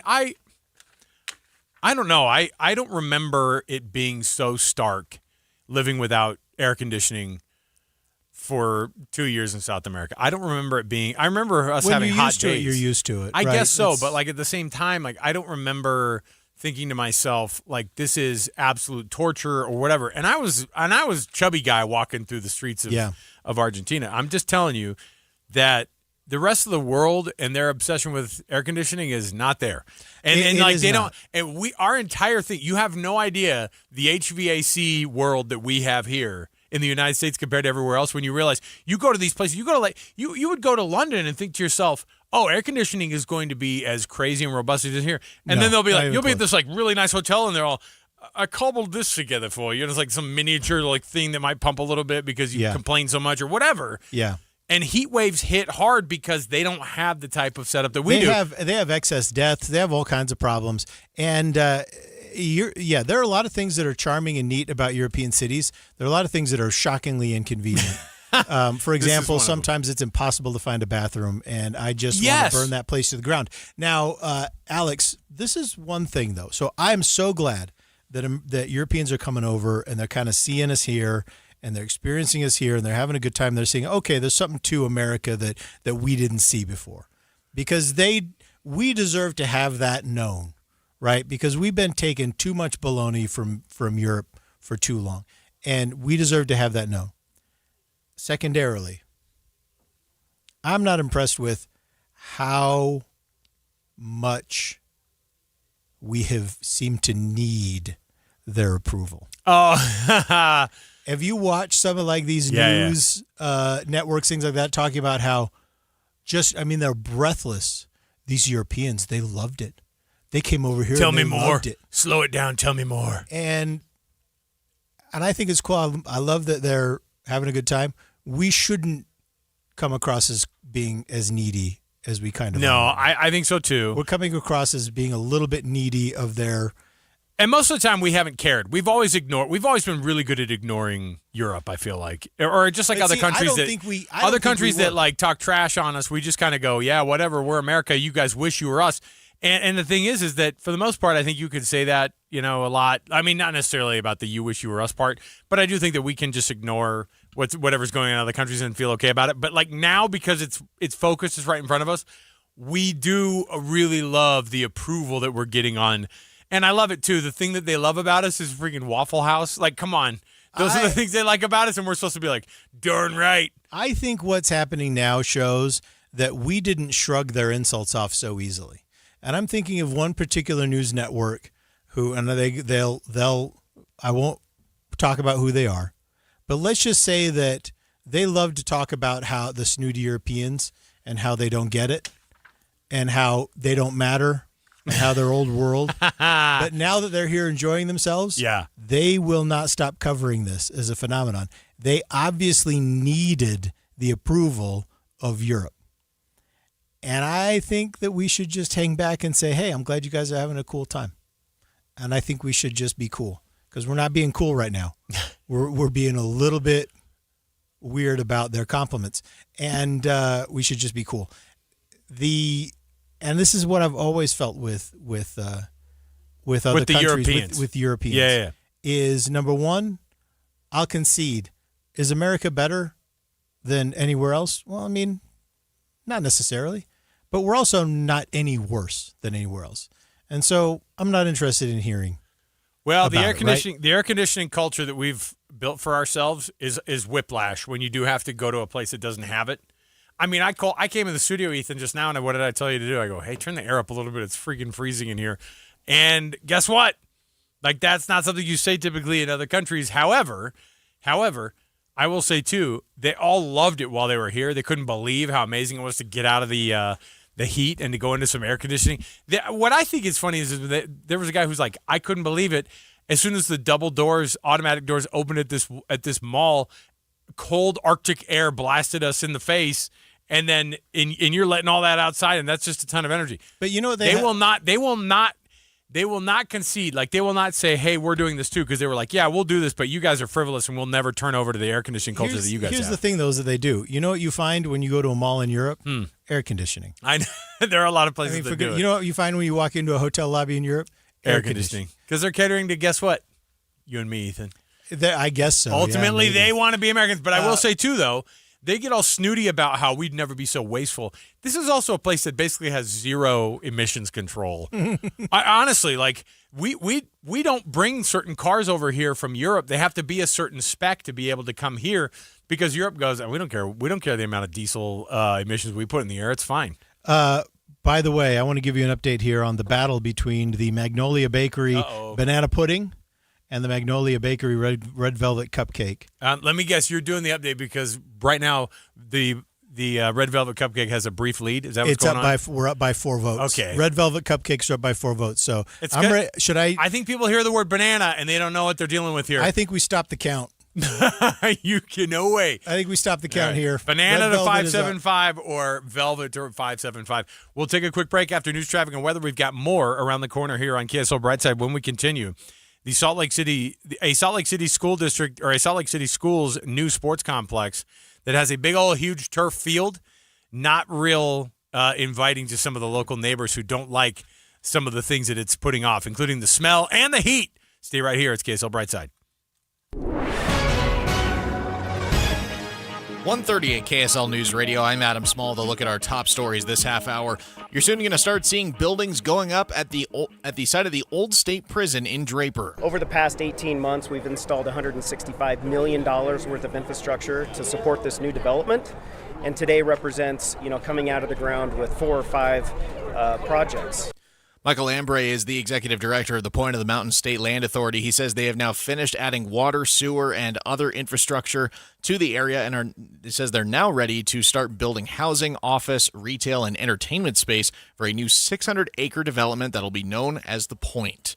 Our top national story this hour from ABC News: a retrial date has been set for former South Carolina attorney Alex Murdaugh. He's charged with murders of his wife and son after the South Carolina Supreme Court threw out his conviction before. For the first time since South Carolina's highest court overturned the double murder convictions of his son Paul and wife Maggie, Alec Murdaugh back in court appearing for a hearing on a retrial. Judge Deborah McCaslin setting a new trial date. I'm thinking April the 5th. Murdaugh appearing in court shackled and wearing an orange jumpsuit. His legal team requesting he be allowed unshackled and in plain clothes. ABC's Michelle Franzen reporting, and a man was arrested in Vernal after police accused him of stabbing his wife while intoxicated over the weekend. Police say they were called to out around 11 p.m. Saturday after they say he was threatening people with a knife. They arrested 35-year-old Zachary Thompson after his wife was stabbed in the arm. 2 kids were present, apparently. His blood alcohol level was measured at nearly 2.2%, according to police. Your money at this moment, all markets still trending upwards right now. The Dow is currently up 299 points. S&P 500 is up 81, and the NASDAQ is up 498 points this hour. Coming up, cooler temperatures today, but it's going to gradually get warmer. KSL weather is next. KSL News Time 1:33. Mornings are for recharging. And they're for starting your day right. We volunteer to join you in the car. Get news and weather at 102.7 FM during the most important part of your day. Andy and Amanda, each morning between 5 and 9 on KSL News Radio. Alpine Home Medical, we bring wellness home. Hey folks, Jay Broadbent here from Alpine Home Medical. I've been helping folks breathe easier for 29 years now. Trust me, at my age, I know a thing or two about needing a good night's sleep. Is your CPAP mask old and nasty? Are your masks, filters, or tubing from the pre-COVID era? Or just plain tired of the hassle of ordering supplies yourself? Switch to our resupply program. We handle everything, automatic shipment straight to your door, insurance billing, and expert support. It's quick, easy, and keeps your sleep therapy on track. Doesn't matter where you got your machine from, anyone can join. Head to alpinehomemedical.com, click on the Easy Resupply button. That's alpinehomemedical.com. Alpine Home Medical, we bring wellness home. Hi, I'm Chuck McDowell, the timeshare cancellation guy and founder of Wesley Financial Group, and I want to set the record straight. I am not an attorney. I've never wanted to be an attorney, and the truth is I really don't even like attorneys. If I sound like an attorney, I'll apologize. But what I've learned in my 15 years in the timeshare cancellation business is you don't need to be an attorney to get folks out of their timeshare. After 15 years and over 50,000 cancellations, I can tell you with confidence, we know how to get you out of your timeshare. Call us today and we'll send you our timeshare exit guide absolutely free with all your options for cancellation. Attorneys, this was meant to be funny, so please don't sue me, especially my friend Kenneth from Black River Falls, Wisconsin. Call now for your free timeshare exit info kit. 800-881-8686. That's 800-881-8686. 800-881-8686. Traffic and weather together is brought to you by UCCU. Learn how to save more this summer at uccu.com. Here's Ricky Meese. Valley Freeway traffic rolling along and looking good. No problems there or on the main secondaries. The one issue that remains is in Harriman. The final cleanup of a crash northbound Mountain View corridor at Academy Parkway. That's about 152nd South still. Just a little bit of backup in the area while crews start to clean up the scene. Ricky Meese in the KSL Traffic Center. Only expected to get into the low 70s today before dropping down into the upper 40s overnight. Back up in the 80s tomorrow with a high of 81, and then back up into the upper 80s by Wednesday with a high of 87. Right now it's 64 degrees and partly cloudy skies in downtown Salt Lake City. I'm Adam Small from KSL Common Spirit Health Studios. Listen online at KSLNewsRadio.com, where Utah's news, traffic, and weather station. KSL Brightside with Ethan Millard Parenting adult kids has got its own set of challenges. and Alex Curie. Yeah, those are big diapers when they get older. This is KSL Brightside on KSL News Radio. All right, your little call for votes there, Alex, has tied it up. So we are neck and neck. The world famous banana pudding at Magnolia Bakery is now dead even with the world famous red velvet cupcake from You can't say world Magnolia famous. Bakery. It's an upstart, and it can't beat the original. I'm sure the cupcakes are world class, but the red I know, velvet you cupcake love the banana is pudding. an underdog because the banana pudding is the world champion. I just love cupcakes. So this is how I eat the red velvet cupcake. Okay? Number one, I take it and I pull the bottom off. Yeah. And I eat that. And then I eat the top. You and I share like a it's kind sandwich. of a big cookie. It's a sandwich. It's a burger. It's that Seinfeld episode with the muffin tops. Top of the muffin to you. That is probably the best episode they ever did because finally someone got it. Finally someone got it. Top So of the we're muffin dead heat. to you. We're taking your votes 57500. We've taken sides on this battle. Magnolia Bakery, as you know, opened up over there at the old Cottonwood Mall. It is the New York City original finally here. Could in you Utah. imagine telling somebody as they passed by the Cottonwood Mall back in the early 2000s, they're all, hey, by the way, that's going to have a Trader Joe's and a Magnolia Bakery. I'd be like, get out of this state. You're a liar. You're a liar. That'll never happen. All right, Alex, the Salt Lake Tribune has a really interesting story up right now. And it profiles homeowners Willow and Rhett Jepson. They live up in Sugar House. And it kind of describes their beautiful backyard, an oasis from Utah's summer dry heat. And then it says this, but a stench pilfers any sense of tranquility. It reeks of hot rubber. Yeah, man. The odor seems to hover, gumming itself to everything. They live on the edge of a new sports complex that's done up in freshly installed turf, including the rubber pellets. So where's it the at? Roslyn Heights Sports Complex, which is near Highland High School. By the way, Roslyn Heights is the old Roslyn Heights field is where I played Little League. So I don't know if you knew that. I played it there, and then I played it at the fields just off of Liberty Park. So yeah, because I'm trying to think where the okay. So you're talking about this is up in Sugar House.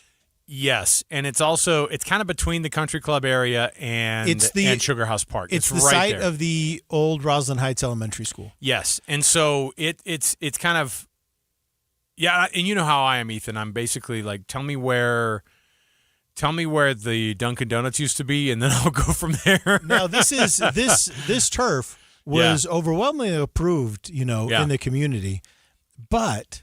It's right. It's planted right there, kind of in the right country there. club area, Ethan. Of course, people are going to complain about it. But here's the thing, though: is overwhelmingly only a few people spoke out against it when they were planting it. Here's the problem, though: is that it has what's called a crumb rubber infill. Yes, which sounds tasty. I was going to say. I'm glad we're not doing votes on that. Did I get a crumb rubber infill donut? which is made from recycled ground up tires. Now this provides traction and cushioning for athletes, but also traps heat and it off gases chemicals and smells. Now the school district says over time that smell is going to go away, but it's been installed for a year now, and this family and other families in the neighborhood are saying their backyards are still unusable. So it's hot, and I'll say, like, field turf gets really, really hot. And field turf does have those pulverized pellets in it. And a lot of places are moving to like a composite, like wood-based one, and they're trying to figure out how to do that. I mean, my kids come home with all this in their gear, all those rubber. Our house is lousy with these black pellets all throughout football season.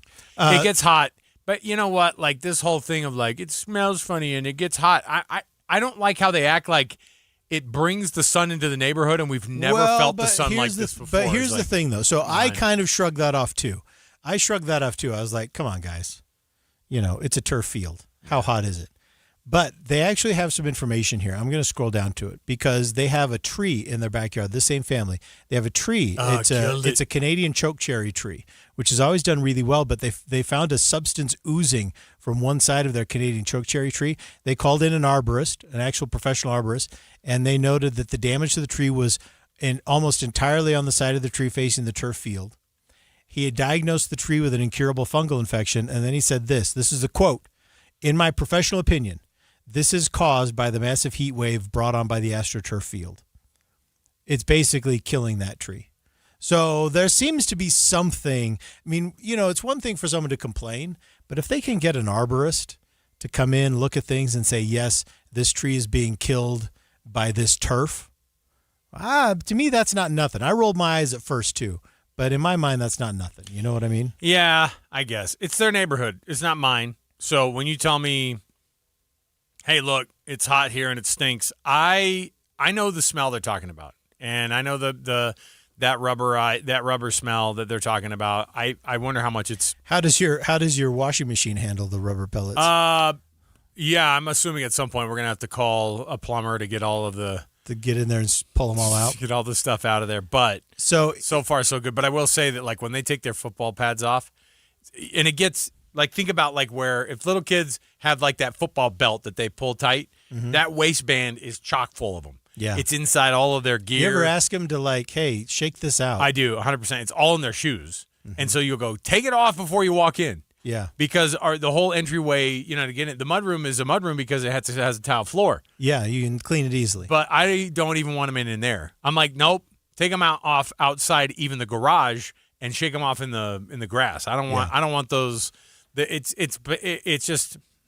dumb. But so, it is also what you just deal with. But district spokesperson Yandari Chatwin said that some odors normal with new rubber installations dissipates over time. Could you imagine asking ChatGPT to put together a press release for you to explain away the rubber smell? I know. That's what you do in 2026. She goes on to say, the rubber infill we selected is one of the highest rated clean rubber systems available and was chosen specifically for its fall protection performance for student athletes. So they think that there's less likely to be injured. She noted the district did evaluate other options like coconut-based alternatives, but they carry a higher risk of student injury because it's not easy to run on coconuts. I'm surprised that they would even use that as an option. I mean, I feel like that would be increasing injury. What's your field made out of? Just coconut shells?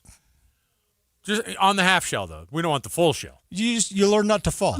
You just learn not to fall. Oh, I do love that they go, we chose the cleanest of the rubbers. Like, I just love that there are grades. The cleanest of the tires. Well, yeah. I want to know what school district was like, what's your most modestly priced rubberized pellet?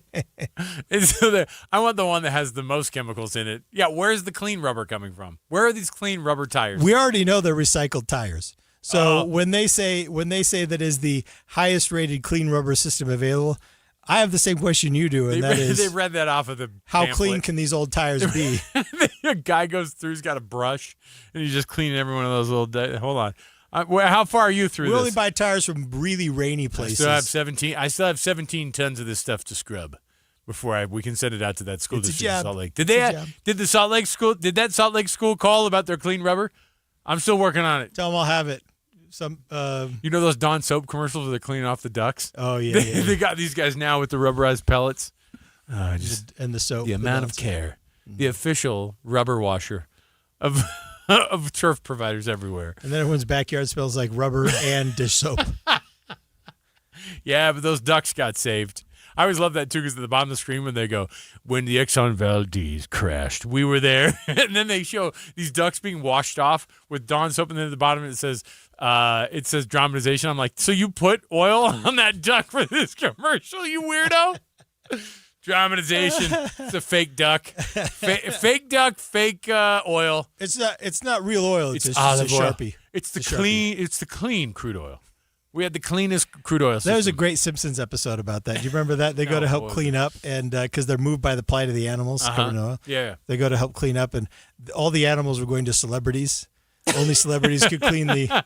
So the Simpsons were assigned rocks. Scrubbing rocks. Oh, my gosh. All right.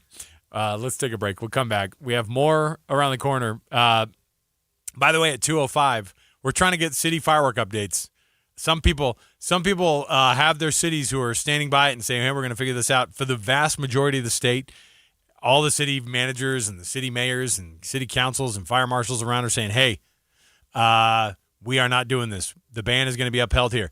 I don't know what your city is doing, but 57500, you can text us in, 57500. We'll talk a little bit more about that and much more. Campground toilets. You might be going out and hitting the campgrounds this summer. Well, they could kill you. We'll talk a little bit more about that, and we'll, speaking of dramatizations, geez, we'll come back to that next right here on KSL Brightside. The KSL News Radio movie show comes to My Hearing Centers Friday from 10 to 1. But first, discover what My Hearing Centers can do for you. My Hearing Centers uses advanced technology to diagnose and treat hearing loss. These comprehensive evaluations determine the best treatment options. Then enjoy lifetime support with regular check-ins, cleaning, and maintenance. Call My Hearing Centers at 801-701-1629. 801-701-1629 for more details. My Hearing Centers has offices from Ogden to St. George. Hey, Doug, what is it that you do? 'Cause everybody's buying a car from you. Hey, Doug. Summer brings the gift of longer days and savings on select Kia models. Look for specially tagged vehicles during the Summer Sticker Sales event at Doug Smith Kia in Linden. Hey, Doug. There's nothing like getting outside, moving, and enjoying time with friends. Utah offers endless ways to get outdoors and stay active. Pickleball, hiking, biking, and more. Staying healthy is fun if you do it safely. Intermountain Health recommends taking time to stretch, warm up, stay hydrated, and pace yourself. These small steps keep activities safe and enjoyable for everyone. Because when you make health and safety part of every activity, you're taking care of what matters most. Your life, your health. Get in the zone, AutoZone. The sounds of summer. They're great until they're not. Luckily, AutoZone has free battery testing and charging Let me check that for you. to help make a rough moment smooth. Don't miss the Celebrate Free event at AutoZone. Free products with select deals until July 27th. And free services every day. Restrictions apply. Get in the zone, AutoZone. Tired of hearing scary radio ads about the IRS? Tax Relief Advocates is different.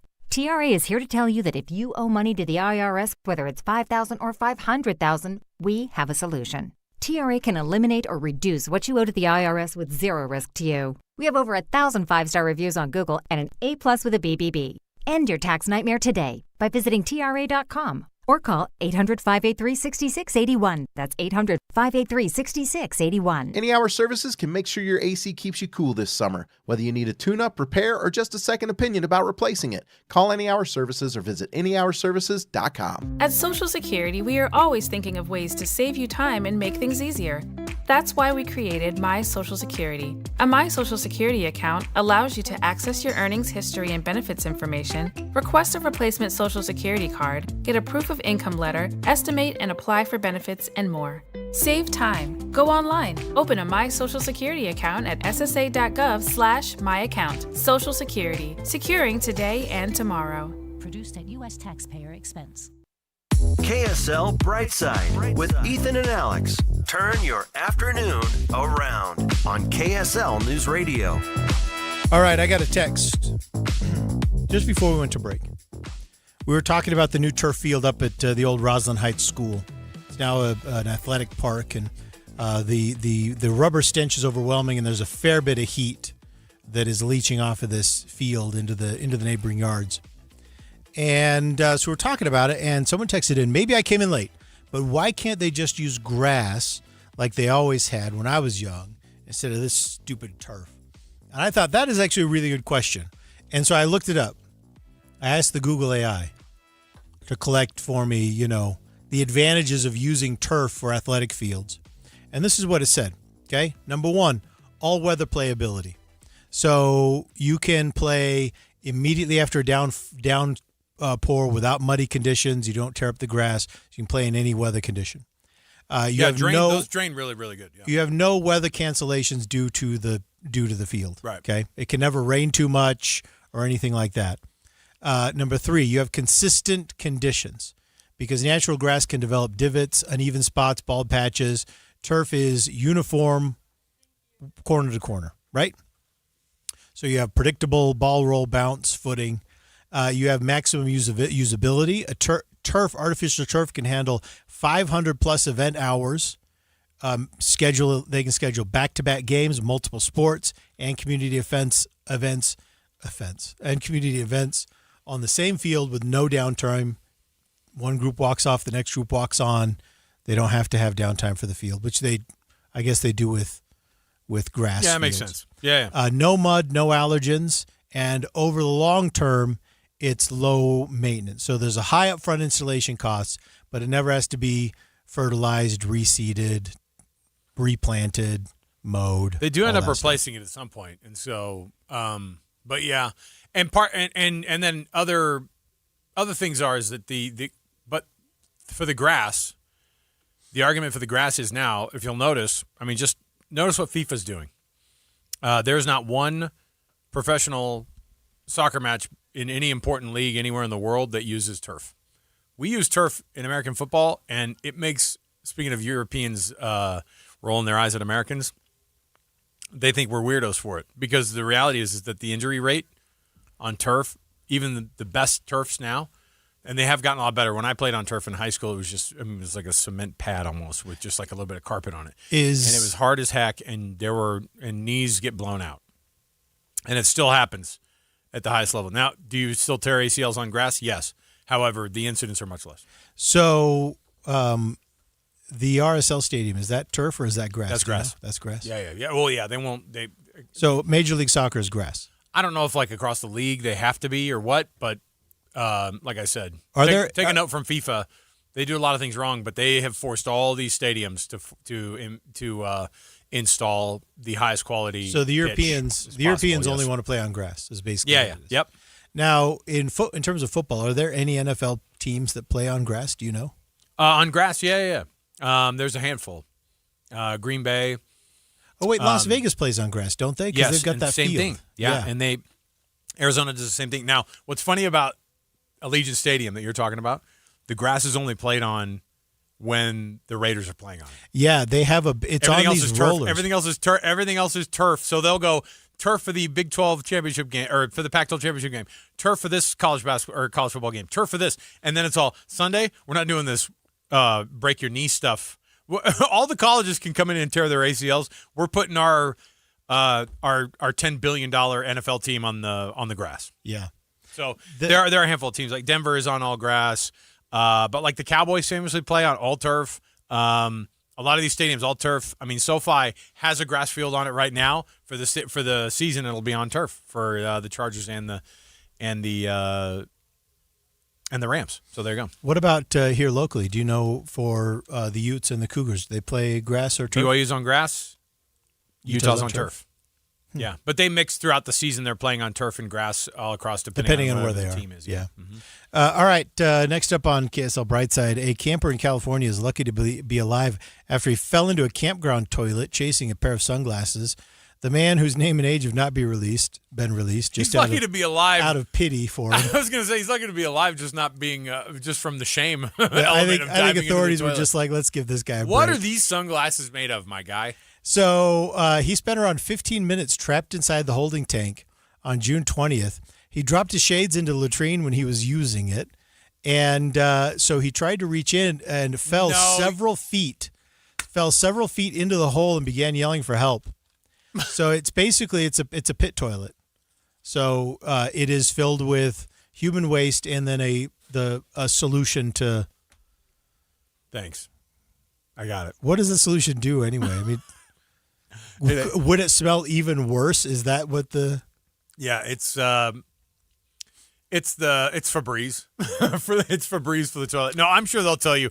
No, it breaks down the compounds with this and that. Here's the thing. You couldn't. There's not a thing. If your wife's ring went into the latrine, would you go after it? I might hire someone to go in. Okay. The company might go professionals? in. The company might go in. If you said, "Hey, it's definitely in this one. It's right here. What do we have to do to try to get it out of this thing?" First, and what's a service that I could pay to be able to do it? But it's not you doing it. Like if they said the only way you're getting that thing out is you got to go in there with these yellow rubber gloves and these goggles from the Nickelodeon hit TV show. Okay. What was the one with Mark Summers where you would slide down the? If the ring landed on something that held it up on the top, so like it was still like on the surface, it was shiny. Landed on something solid enough to hold it up. What's that? What? Like what? He did his hand like it landed on something solid. Yeah. No, I know. I could be persuaded to get a coat hanger and do my best. I thought you said when this guy fell in, it was like just the noxious fumes. No, he went all the way in. It was full. He said so. Cal firefighters quickly responded. Of course they did, and they had the man out within 5 minutes of arriving on the scene, which is way too long. How is he lucky to be alive then? They said is it this. Just disgusting? They said due to his exposure to urine, fecal matter, and chemicals, he was put through a decontamination process. He was then able to walk away otherwise unharmed. Stay over here. Now, here is the deal. Gary Couch, who's a fire captain with the responding agency, CAL FIRE, he said this to Outside Magazine. He said this. He could have lost consciousness while in there and never been seen again. If something falls in there, just let it go. Here's the problem. As the gases build up so much, there's not enough oxygen usually in there. Of course not. To be able to keep you conscious. The problem is that you can basically suffocate in the methane and hydrogen sulfide. Disgusting. Sulfide. Not only that, but it is there can be syringes, broken glass, and other kinds of garbage that can injure you. You can the substances which are in there, the human-based substances. I'm trying to keep. Has Cheryl said, "Don't mention feces anymore"? On trying there. to keep have to this say human-based KSL substances. standards here. Okay, good. It can contain harmful pathogens like norovirus, rotavirus, and hepatitis A, meaning you can accidentally ingest it, and that can turn into an infection. Exposure through the eyes or nose can also cause viral infections like pink eye. So they're saying it could literally kill you. So was it like a cartoon where his feet were outside of? He was in there all the way. He was head first in the pile. He would have drowned. So and his feet were kicking. So Couch says that you write the item off. It's contaminated. That's human waste. Absolutely not. Don't jump in there for anything. There's not a sunglass made on the planet that would be worth any of this. Listen to this. These were my dad's before he passed away. Come on, what are we talking about? The way they build these, they are basically impossible to self-extricate if you fall in. Like someone has to pull you out. You cannot get out. Millard, I think this is a great time for us to go to break. Coming up I just in want a little bit. everyone to think about this. Hey, 57500 is the text number coming up in the next hour. Guess what we're also going to be doing? I put together a massive comprehensive list, and by that I mean with the help of digital friends. I was able to put together a massive comprehensive list of the 250 most important things that the United States has. People, places, things inventions, historical figures, stuff, food, all of it. We've got the comprehensive list, and we're going to roll out part of that list today. We're going to be doing it all week, all the way till we get down to the number one. We'll come back. More to go right around the corner. Stay with us here on KSL Brightside. KSL FM Midvale. KSL Salt Lake City. From the KSL Common Spirit Health Studios, this is KSL News Radio. Utah's news, traffic, and weather station. 2 o'clock at KSL News Radio. I'm Adam Small to look at our top stories this hour. Police across Utah are preparing for what's expected to be a difficult Independence Day as a ban on fireworks has been implemented statewide. KSL News Radio's Cameron Elliott has the story. I spoke to former Salt Lake City Police Chief Chris Burbank about the flurry of questions and challenges this ban will pose. Chiefly, how will authorities tackle so many reports about illegal fireworks? Burbank said plainly, they probably won't. Because there's also going to be calls for loud parties, there's going to be fights, there's going to be intoxicated people. Holidays are busy times for police, and all the calls for service, fireworks calls, are going to be way down the list. Burbank says there will probably be more citations written this year, but for the most part, Utahns will have to police themselves. He says if you ignore the ban and set off fireworks, it's largely yourself and your property at risk. Cameron Elliott, KSL News Radio.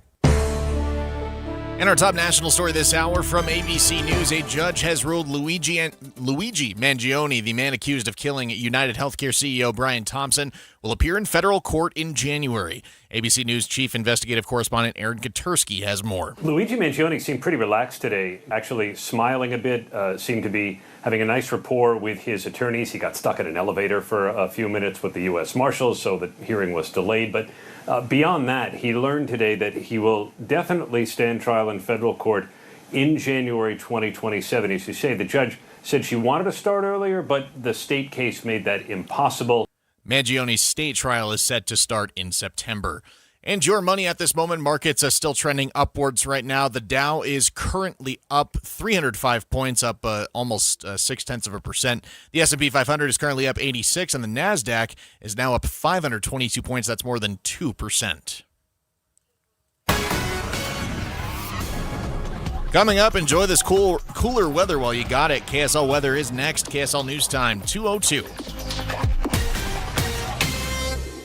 A reminder about the simplest way to get updated for your day. Hit your KSL preset when you jump in the car, and we'll take care of the rest. Hear key news updates and traffic reports. Andy and Amanda from 5 to 9 in your car. KSL News Radio at 102.7 FM. You served behind the desk. You served in combat. You did 4 years and got out. You were drafted. You gave 20 years. You gave exactly what your country needed. And so did you. When you raised your hand and swore an oath to your country, when you put your name on a dotted line, you became part of only 1% of Americans who did the same. You are a veteran. You are a veteran. You are a veteran. Because no matter when, where, or how you served, you made a sacrifice for your country, and you deserve support. If you're struggling with life after service, don't wait. Reach out. Reach out to a loved one, to a fellow veteran, to VA. Find resources at va.gov/reach. Brought to you by the United States Department of Veterans Affairs and the Ad Council. You bought an RV, and you got an automatic discount from Progressive by bundling it with your home or auto insurance. That's great, but a serious word of warning every RVer should heed. You don't need to talk about things like dry weight or dump stations. And you don't need one of those expensive water filter straws either. Because the most extreme thing most RVers encounter is a campsite without hookups. So just enjoy yourself. And Progressive's automatic discount when you bundle your RV, boat, or motorcycle with your home or auto insurance. Progressive Casualty Insurance Company and affiliates. Not available in all states or situations. I know that hiring can be challenging. You need someone to match your role perfectly. Well, now you can meet them fast on ZipRecruiter. Build your team, build it sooner. Meet your match on ZipRecruiter. Just head to ZipRecruiter.com/free right now to try it for free. That's ZipRecruiter.com/free. Meet your match on ZipRecruiter. Try it free.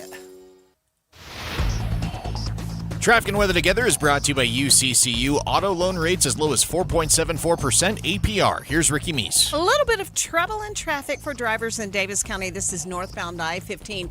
A disabled tractor trailer now out of traffic northbound I-15 approaching 5600 south in Roy. All lanes are open. Salt Lake County Freeway seeing a quiet drive, no accidents and no delays. Ricky Meese in the KSL Traffic Center. A lot cooler temperatures today with a high of just 74 degrees in Salt Lake City. Look for a high of 81 tomorrow, then we should be back up into the upper 80s by Wednesday. We may not hit 90 again until Friday. Right now it is 64 degrees with partly cloudy skies in downtown Salt Lake City. I'm Adam Small from the KSL Common Spirit Health Studios. Listen online at KSLNewsRadio.com, we're Utah's news, traffic, and weather station. KSL Brightside with Ethan Miller. For us, we bond at night over our favorite TV shows. And Alex Curie. Watching TV, but also staring at your phones? That's super romantic. This is KSL Brightside on KSL News Radio. All right, welcome back. You're listening to KSL Brightside. I'm Ethan Millard here with Alex Curie. And, the state of Utah issued that statewide ban, which gave cities a chance to kind of review where they want to let things off. And we wanted to give you a little bit of an update. And some of this update, you're gonna know already some of this. Some of it went pretty much exactly as we expected, and that is that for the most part, Salt Lake County fell in line with the governor's expectations. And so for the most part, if you're in Salt Lake County, you're not going to be lighting off fireworks, right?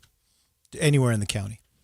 They said all the cities. That's our understanding. Is all the cities have decided to comply and kind of say, okay, we see what the governor's trying to do, and we're going to go along with this. We're going to find other ways to have fun for the 4th, and then we'll see what happens for the 24th, which is great. And then from there, though, it's kind of hit and miss. And there's been a lot of talk about Alex's neck of the woods.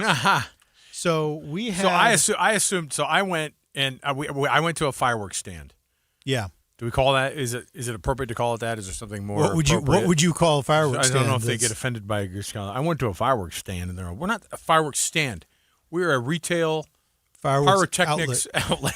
Yeah, I don't know. Get it right. So Gary. I talked with the guy and this was in Kaysville. Now at the top of my street, Fruit Heights put a big sign up that said, "No can do." Sorry, Fruit Heights is out. Period. Yes, Fruit Heights is out. Fruit Heights is out. Now we are literally the houses across the street from us. We are one street away from Kaysville. Have you guys ever thought about pronouncing it Kaysville? I mean, all the grandparents in my neighborhood have decided that's how it's. Do they use pronounced. Kaysville? There are people, but I mostly don't. But Kaysville, Taylorsville. I'm going to start saying that. Kaysville, it feels very much like something you would hear at the family reunion. It's the old. There is an old. I've said this before. There's an old Utah. Utah accent. It's being lost. That's right. It's being lost. They're studying that and like Old Latin. Those two things are like kind of they're linguists who are trying to break down how these two languages are dying. Right. Nobody's speaking them out loud anymore, Ethan. It's a dead language. We're losing it. We're losing it. So Kaysville. No one goes to the ward anymore. Yeah, and same person who says pleasure. No one goes down to the ward. Someone who says don't bury that treasure. The treasure. Same person. But we digress. Cities that have not. So here's the thing. As of today, very few cities have opted out of the governor's temporary fireworks. So most cities are going along with it. Most cities are going right along with it. That's honestly the easiest thing to do. The only city right now that is keeping or that has not kept the statewide ban in place within their municipality that we know of for sure is Clinton. So Clinton has said, hey, there are some parts that are open for business. I said a little bit ahead of the gun here that I was told that Kaysville City was going to probably have some open places to set the fireworks off. It was kind of business as usual. I said that on the stream, and I think that that's not actually true yet. They are, according to their mayor, Tammy Tran, they are in their meetings right now still figuring this out, which I think call me crazy, but if the meeting is like still going and it's ongoing, they're still going back and forth, that might mean that they're making some adjustments on the map. It could mean that they're going to do that they're just going to stick with the ban, or that they're debating it. But I think but from what I heard from one of the guys who owns one of the fireworks stands there, he was told by the fire marshal that the city is going to have places where people, don't you worry, we're going to keep selling these fireworks because there are going to be places here. I think Kaysville may be one of those that I think is going to still have some open spots for you to be able to do the fire. But I don't know that yet. Clinton is the only one that we know of that is standing tall. Woo! Having a good time up there in Clinton. So your assertion is, and I see what you're saying, if the municipality is still deciding, then they're probably going to have some level of fireworks allowed. Yeah. In some areas. I bet that we're going to see something like that. If they haven't decided, they're almost certainly going to allow it in some areas. Because I think that's probably right. You think that's a good I think that's right, yeah. Because it would have been a lot easier to just put the thing out that says, hey, no, we're on board. We're not doing it. I think the cities that jumped on the ban probably did it within minutes. Right. I mean, it probably took them very little time to debate. And so, yeah, I would agree with that. So let's go with that. If your city is still debating it, our opinion is that they're probably going to allow you to do it somewhere, and that's what they're trying to figure out. And we're gonna I run think down. That makes sense. We're gonna run down. Tammy Tran is really good about getting back about like, hey, we'll tell you what's going on. I would imagine as soon as that decision gets made, we're gonna. I want to know what it is. Unless she just does not want to. I want to know what it is. Unless she just does not want to own a very unpopular decision. Yeah, and I think in that vicinity, there are, over the weekend when we asked, hey, where are people selling fireworks still? The amount of places that were still open, and then I know you ended up seeing them, right? I saw them everywhere this weekend. Fireworks? The individual fireworks stands. No, I didn't see any. Oh, the stands. No, they are open. The stands. I saw all of them open. All the ones that had the white tents, I said they were all open. Because the big box stores and all the big retailers are all saying no. They don't need it. They don't. That's not what their business is made out of. They don't want the liability. They're opting out. And so, but the individual fireworks stands that, we're kind of waiting all year for this thing to happen. According to the guy that I was talking to, he even said, hey, look, I'm interested to see how this thing goes down, because if Kaysville says you can fire them off in the city, some of these places, we might be the only games in town, so to speak, because people aren't going to be buying them from the Costcos and the Sam's Clubs and the Smiths, et cetera. Yeah. And so maybe he ends up having a big boom this year. Oh, you see what I did there? The big boom? Big boom this year. He might just end up having like a nice windfall of all the cash that heads his direction, because you can still do them in parts of Kaysville. I don't know if that's going to end up happening.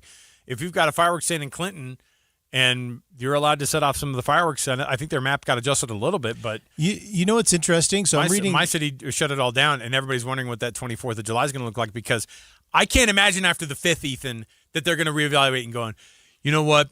I think we all learned our lesson.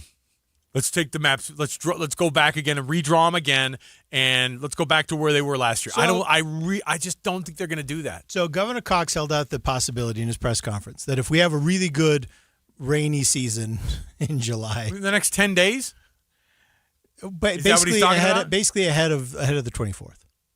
So if after the 4th, because the 4th is baked in, right? The 4th is going to be what it is. But he said if we get some big rainstorms and things change before ahead of the 24th, that we could reevaluate. Do you think we'll bother doing that, or do you think this is what it is? I bet the reevaluation will be that it's already set, hey, this year, let's just go ahead and punt this thing to 2027. Or, as he put it in his case, and I'm going to freaking hold him to it, because I thought more about November? Yes, the November day. When he said, hey, if we need to have a special fireworks day in November. Now, somebody did point out, November's been pretty dry too, and I'm like, stifle it. I don't want to hear that for right now. I decided I'm going to dig in the way my kids do. Yeah. You promised. You said there was going to be a day, and I'm going to dig in on it, because as parents, we do that thing where we punt down the road, Ethan. You know what I mean? Yeah. Oh, yeah, just to get that good behavior right now. Hey, and you know what? If you guys do a good job of that, I'm open to us. I'm open to buying ice cream on the way home. And then suddenly on the way home, I don't find it very convenient. And if that is the case, Governor Cox, you better have the November already, with the 5th being canceled, so to speak, on the firework front. Who do we know that works for Governor Cox that we could call? I think that following up on the November thing is actually the number one question that needs to happen with Governor Cox. I'm a little bit surprised that we will be the ones following up on this. I mean, how is it us? Of all the media out there, how does this fall on us? Because you and I are like, you said November. We're the you kids. promised. It's because we're the kids. I know we are the kids in the room. We were like, you said November. What day exactly? Tell me exactly what day, and then we'll talk. And you promised. Like I'm going to be that guy. I want to keep showing up and keep having that. I want to know when the party's going to be, because a November fireworks day would be pretty darn fun. And if everybody did it just to make sure that these small businesses could kick off, I think Governor Cox can't be – he's not in charge of the weather or the dryness or the fires. But you could improve our statewide happiness considerably when you have that November fireworks day. And I think our poll that we did online, I think Thanksgiving was the overwhelming favorite. Yes. It's because – and I know why. I'll tell you exactly why Thanksgiving is the favorite. Because we all hit that point late in the day where you have got to get out of the house. You're full. It's too hot. Yeah. They're talking politics. Oh. And you just need to get out. You don't even put your coat on. You don't even put your coat on. Out. You just walk out onto the porch and the steam rises off your body. And we all hit that point on Thanksgiving. And that's where this is born from? Just imagine you're watching awesome. There's usually football. There's definitely football games on. Mm-hmm. And here's the thing. You're always waiting to have some activity that'll get you from the food to the pies to the next round of the food and the pies. Yeah. You know what I mean? Mm-hmm. Like there's that gap of, hey, we just finished like the main part here. We're going to cut up pies in a few minutes. You know what I mean? Yeah. We don't set all the pies out at the same time. I don't know if how the Millards You don't celebrate. do pies all at the same time? No. Oh, no, I'm saying we don't put it out with the regular food. Oh, correct. Right. It's afterward. It's a couple hours afterward, typically. So my side of the family, the Millard side of the family, we do that. It is hours later. Yes. You've got to settle down. Like 5 hours later. Yeah, and so we'll do that. And so the pies will end up coming out. I don't know if it's that late after, but it's midnight. During that 3 hour gap, that's when you gather the fireworks. And then you eat the pie, you take another break. And during that gap, when you're about to go back for that turkey roll sandwich that you're going to make, that's where the fireworks get set off. Take the pie outside. I love how we're deciding how to celebrate. Don't you freaking tell us we're not doing it, Governor Cox. You promised. He brought it up. You're the one who brought it up. He brought it up. They're doing a firework holiday in November. I'm comfortable calling him out on it. I just want to let the rest of the Utah media know we got this part. Yeah, you guys do all of the important. We'll follow up on this part stuff. here. We've got this one here because they've obviously forgotten about it. The rest of the media has forgotten about Governor Cox's idea in his press conference because they haven't brought it up once. They would. They just want to know about. They want to know about containment, right? Give me the percentage containment. Mm-hmm. Tell me when that day was again, because I'm going to pencil it in. And here's the honest truth: if it's not Thanksgiving, then I need to start getting my vacation request into Cheryl immediately. Yeah. If it's not during the Thanksgiving holiday, we have some scheduling because I'm not hanging out here on our one and only November fireworks day, possibly in the history. Oh yeah. If it goes well, we could do this every year. Ethan, if it goes well, a November fireworks day could be our new thing. You just gave me chills. That gave me chills. Yeah. I'm telling you, if our new cultural thing is there, do you guys know in Utah, who's going to make fun of us for that? Dude, in Utah, they're so weird. They're eating the Jell-O, blah, blah, blah. But you know what they do? They do freaking fireworks right after. It's amazing. No one is going to say, I can't believe Utah does more fireworks on Thanksgiving and hate on it. Yeah. They're going to wish they had our culture. I'm ready to be known for something cool.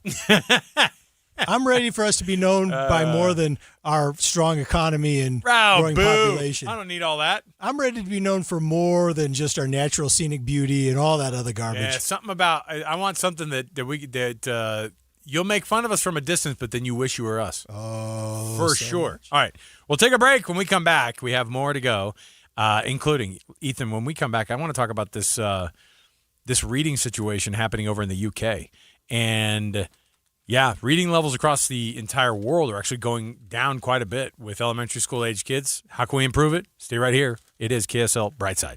Hi, I'm Maria Shilaos, host of the KSL News Daily podcast, where you'll get a deep dive on a story important to you and the 3 things you need to know each weekday morning. Follow the KSL News Daily today, wherever you get your podcasts.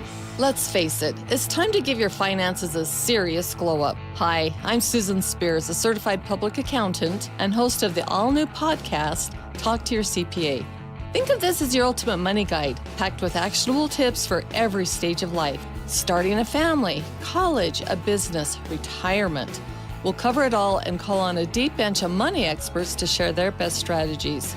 And when I switch into CPA mode, we'll cut through the jargon to uncover hidden tax breaks or financial nuggets that might work for you, like special deductions for tax earners, tax wins at age 65, and benefits when you buy a new car, or just how to stretch your dollar. The first episode drops soon, so subscribe to Talk to Your CPA on your favorite podcast platform today. Because true financial freedom isn't about ditching your daily latte. It's about uncovering hidden hacks to launch a financial glow-up that keeps on glowing. Talk to Your CPA is proudly powered by the Utah Association of CPAs. Patrick was way behind on his IRS taxes. I was in way over my head. The total amount ended up being somewhere just over $30,000. $30,000. Then the IRS came to collect. Started getting letter after letter. A lien had been filed against me. They were going to basically hang me completely out to dry. He had to do something. That's when I reached out to Optima Tax Relief. Patrick's life quickly got a lot easier. It was very easy, pretty much hands off, They picked up the ball and ran with it. And how'd it go? I couldn't believe it. I had to ask 2 or 3 times. I saved an incredible amount of money. How does Patrick feel about Optima? Couldn't be happier. They definitely helped me. Optima Tax Relief, the best place to call. They're the best in the business. Do what Patrick did and call Optima Tax Relief for a free consultation. Call 800-343-6460. 800-343-6460. 800-343-6460. Optima Tax Relief. Testimonial from an actual client. Some restrictions apply. For complete details, please visit OptimaTaxRelief.com. Getting help with plumbing repairs is easier than you think. All you have to do is call Any Hour Services or schedule an appointment at anyhourservices.com. No one helps more homeowners than Any Hour Services. KSL Brightside with Ethan and Alex. Your lunch hour just got more interesting on KSL News Radio. All right. 57500 is the text. We got one right here. Oh, jeez. Trying to get on my chair. Did you just fall out of the chair? Well, I wasn't very graceful about getting into the chair. So this texter texted in and says, the problem is the law does not allow fireworks in November. No, that was the point, is that he said it. If that's the case, then as far as I'm concerned, that's Governor Cox's problem. He's the one that brought it up. So it's, he'll do the math on that. I'm confident he could solve that. So, all right, Alex, next up. Hold on a second here. It's the UK literacy. Yeah. I thought you'd appreciate this. Yeah, you love Europe so much. You love Europe so much. It specifically brings up about the reading habits, and I got it right here. So some of the numbers aren't good across the world when it comes to literacy rates. They're not going well. Well, it's specifically boys. So, dang it, I got a few of those. Here's the deal. Teenage boys in the UK are stuck reading primary level books while girls' tastes expand. So in the UK, boys' tastes in reading have become more and more literate, more and more limited, while girls their same age are moving on to a wider range of novels. This is according to a new study. They studied boys aged 11 to 14. 8 of the 10 most read books were the Diary of a Wimpy Kid series. Which is okay. My kids read them. My kids read those, yeah. And I have an 11-year-old and an 8-year-old. Right up there, and a 9-year-old. Sorry, 11-year-old and 9-year-old. They're right up their alley. Reading, so in the same age group, the girls' reading was spread across a wider range of authors and genres, including Alice Oseman, Holly Jackson, and Suzanne Collins. But this tracks with when who did I was the Hunger Games. This tracks when I was in elementary to middle school to junior high kind of transition. Boys tended to still read the stuff that they liked when they were a little bit younger. And girls branched out. Do you think this has always been the case? You know why the branching out happens? When I was in school, the only reason I branched out of my reading was what? Because I was assigned it. Now, lucky for me, at some point, I started to look at those things as less of an assignment, but that wasn't until college, right? Like, I remember specifically reading in high school. I mean, there were a handful of books in high school that I was, like, affected hardcore by. Bernadetta Brzeziska, who is head of research at Renaissance, said, children read best when they read what they love. This is not an argument against popular series. Familiar authors and box set fiction pull reluctant readers in. The question is what comes next. Pupils are steered towards new authors and harder books pupils who are steered. Yeah. I'm doing great here. It's going awesome. It's about literacy. This is going really amazing. I know. It's embarrassing. Pupils who are steered towards new authors and harder books carry on reading, while those left on the same series tend to stall. So at a certain point, for whatever reason, boys are just not being encouraged on to new things as much as girls are, or they're just not. They're not responding to it anyway. The report also found that students demonstrated stronger comprehension when they read books that they had chosen themselves, scoring an average of 92% on quizzes about their favorite titles compared to 76% across all other books. Have you ever... I get nervous about... I do think it's hard. So I have... boys that I'm wrestling with all the time to get their reading done. I'll tell you when it's really freaking hard and my wife does a way better job with it, but summertime is tough. Getting the kids to read during summertime. And by the way, how many books did you read in the summertime when you were a kid? My parents did many. I know. My parents did this diabolical thing where I got the Sports Illustrated subscription growing up. Basically, from the age of 8 until 18, when I left the house, I had a weekly Sports Illustrated shown over the house. And you read it cover to cover. It was the thing I was interested the most in was sports in my life at that point. And so I would read the Sports Illustrated. And that was during a time. It was during a time when I didn't like reading generally. But I read the Sports Illustrated. I really fired it up here. I've always been a reader, and I know what made me a reader. I know exactly what made me a reader. Because when I was young, when I was in that kind of formative age. Here comes we had no TV talk. Ooh. This is not a joke. Better than everybody. On Sundays. Oh, you weren't allowed? We weren't allowed to watch TV. Oh, wow. Which we often didn't have a TV anyway. In fact, we usually didn't have a TV in the house. But we weren't allowed to watch TV, and we weren't allowed to go outside and play. We weren't allowed to go with friends, things like that. And so that, honestly, that is what made me a reader, is what else do you do on Sundays? And that's when I started reading. So what I'm saying is if you starve your children of any other opportunity and you hold them prisoner... They're going to love reading. You're going to love this book. Anyway, talk to your therapist later about And I about read all everything. The things. I read everything. I could see that.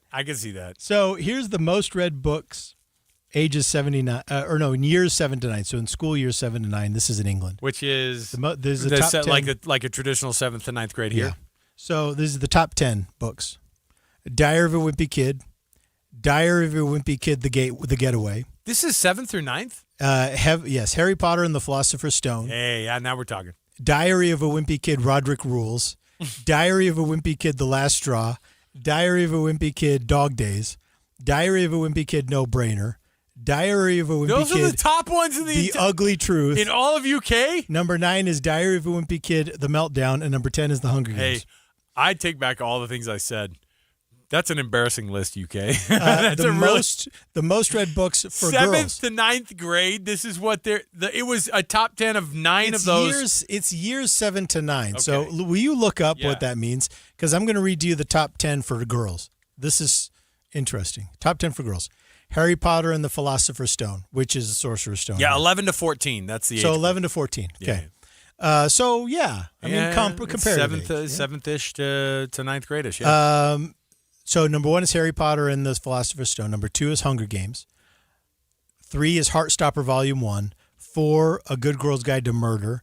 The Extremely Embarrassing Life of Lottie Brooks. Heartstopper Volume 2. See, I couldn't tell you what those age groups are. I can't either. Diary of a Wimpy Kid. Oh, yeah. The Catastrophic Friendship Fails of Lottie Brooks. Harry Potter and the Chamber of Secrets, and Lottie Brooks' Totally Disastrous School Trip. By the way, the computer just did tell me. Way more variety. The computer did just tell me this is comparable. Year 7, 8, and 9, the equivalent in the U.S. is 6th, 7th, and 8th grade. Okay, so close. We're close. But an 8th grade reading list that has taken over 9 out of the 10 books for boys are Diary I heard you say diarrhea of a wimpy kid so many times it sounded too much like diarrhea the whole time. Diary of a wimpy kid. So in 8th grade, I don't think that's something that is you're not making a lot of progress, is all I'm saying. No, you're now, not. But at the same time, I'm also the parent of kids in We have all those all age those groups. books. And we have all those books too. And if a kid picks it up and starts reading, if I walked past my 16-year-old reading one of those and giving a little chuckle, I'd go, high five. Good for you, buddy. It's summertime. You didn't need to do that, but extra points for you. Let's Someone go. texted and bring back the Pizza Hut pizza for reading. Come on. That's the thing is that didn't we just sell Pizza Hut to China or something? No, what did we do? No, Yum Brand sold off Pizza Hut. To whom? I can't remember. Some PE that's going to take away the reading program. Because reading, the personal pan pizza and the reader program was coming back. They were doing it. Mm.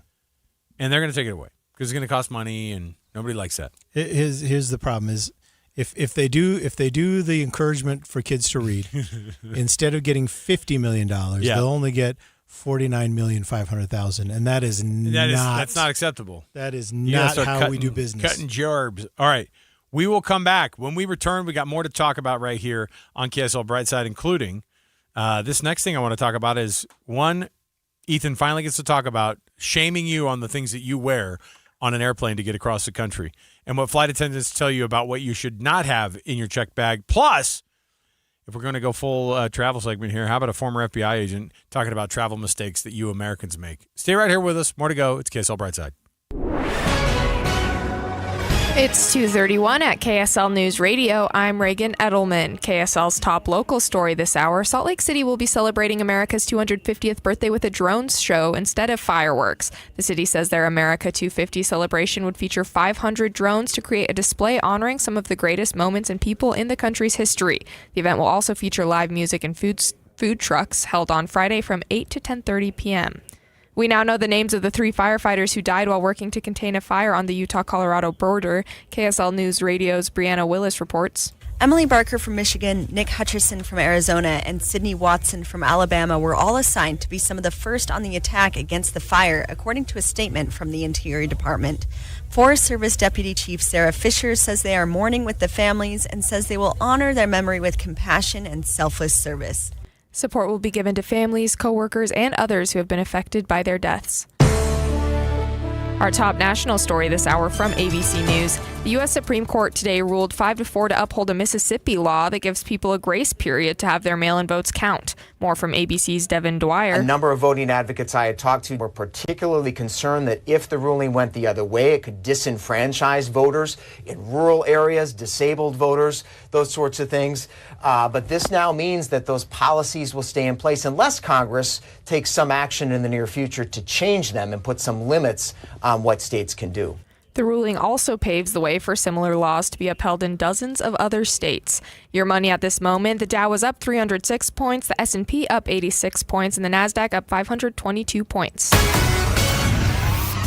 Coming up, it's colder than usual today. KSL weather is next. KSL News Time, 2:33. The sources where we get our news matters. When you listen to Utah's Morning News, we want you to feel the stories are important to you and trustworthy. This is Amanda Dixon. And I'm Andy Farnsworth. Join us weekday mornings on KSL News Radio. For hearts that love. For hearts that care. For hearts that comfort. For hearts that heal. We care for them all. At Common Spirit Health, we know that each patient is unique. That's why our cardiology team is committed to caring for every kind of heart.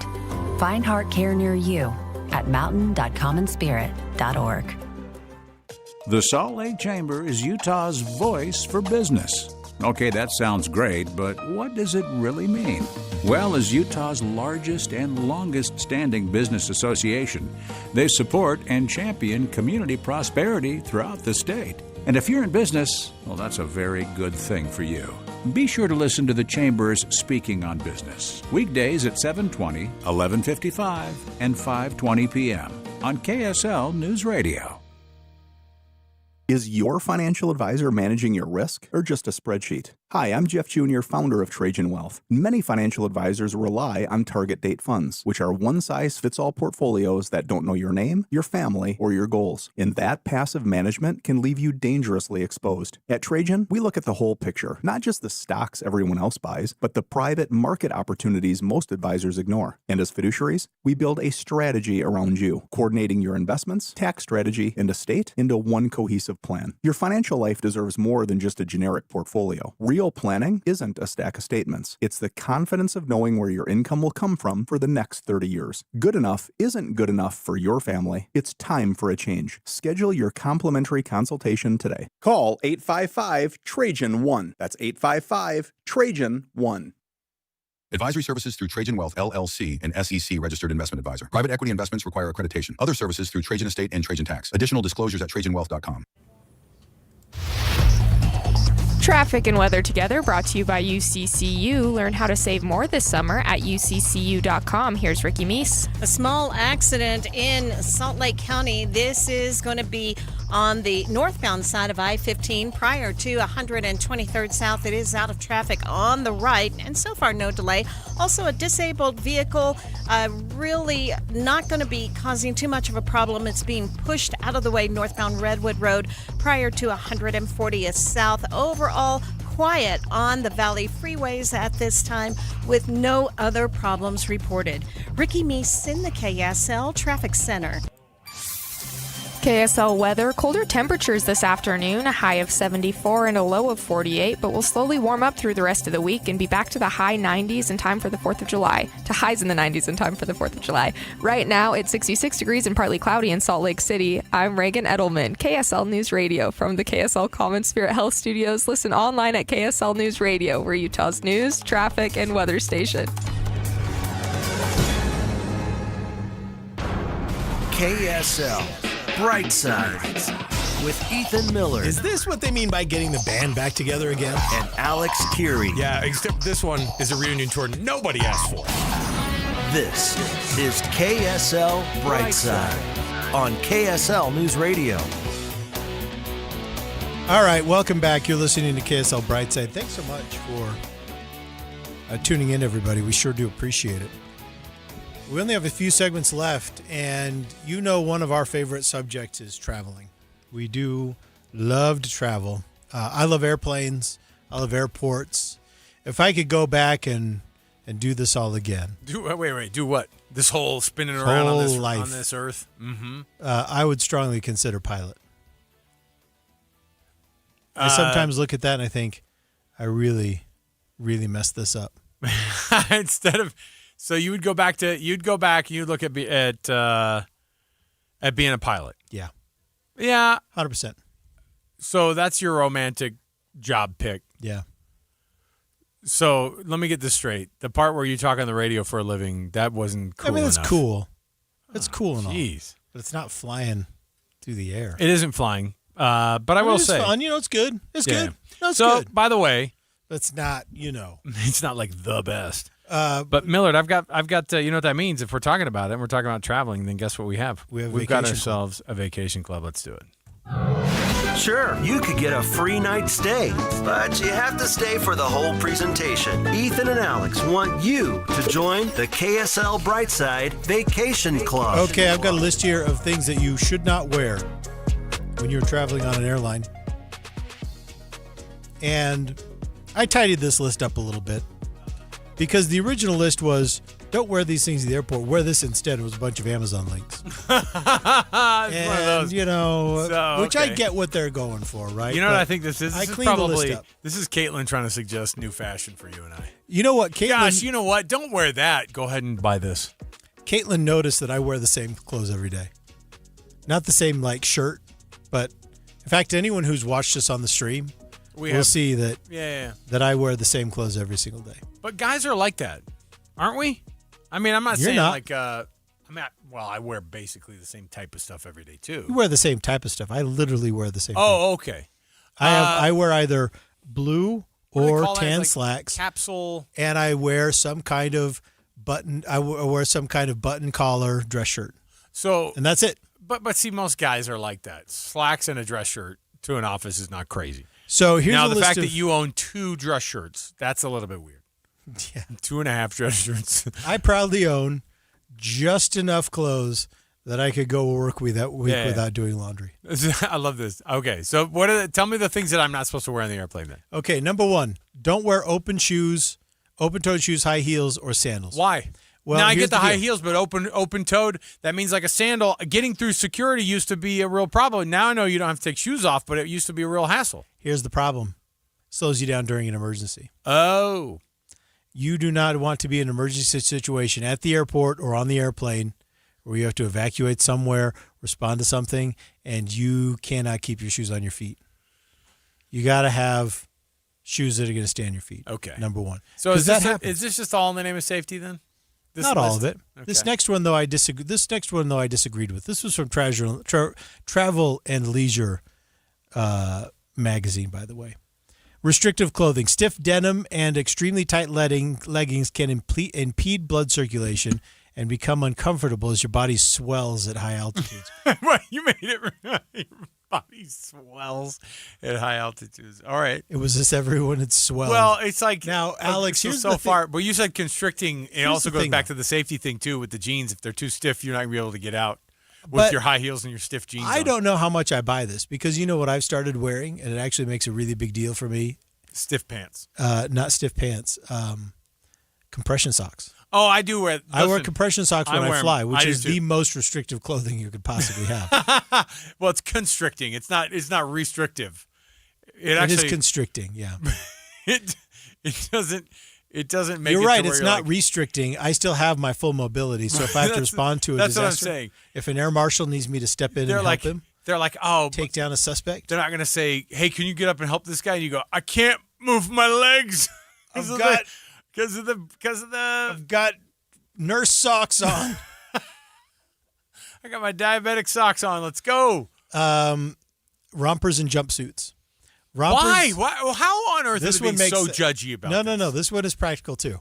It's not practical. It's just a fashion thing. These people don't like these. Look great, but getting entirely undressed in a tiny airplane lavatory is highly impractical. Now I will say, every time I wear the romper around, I have to do the same thing.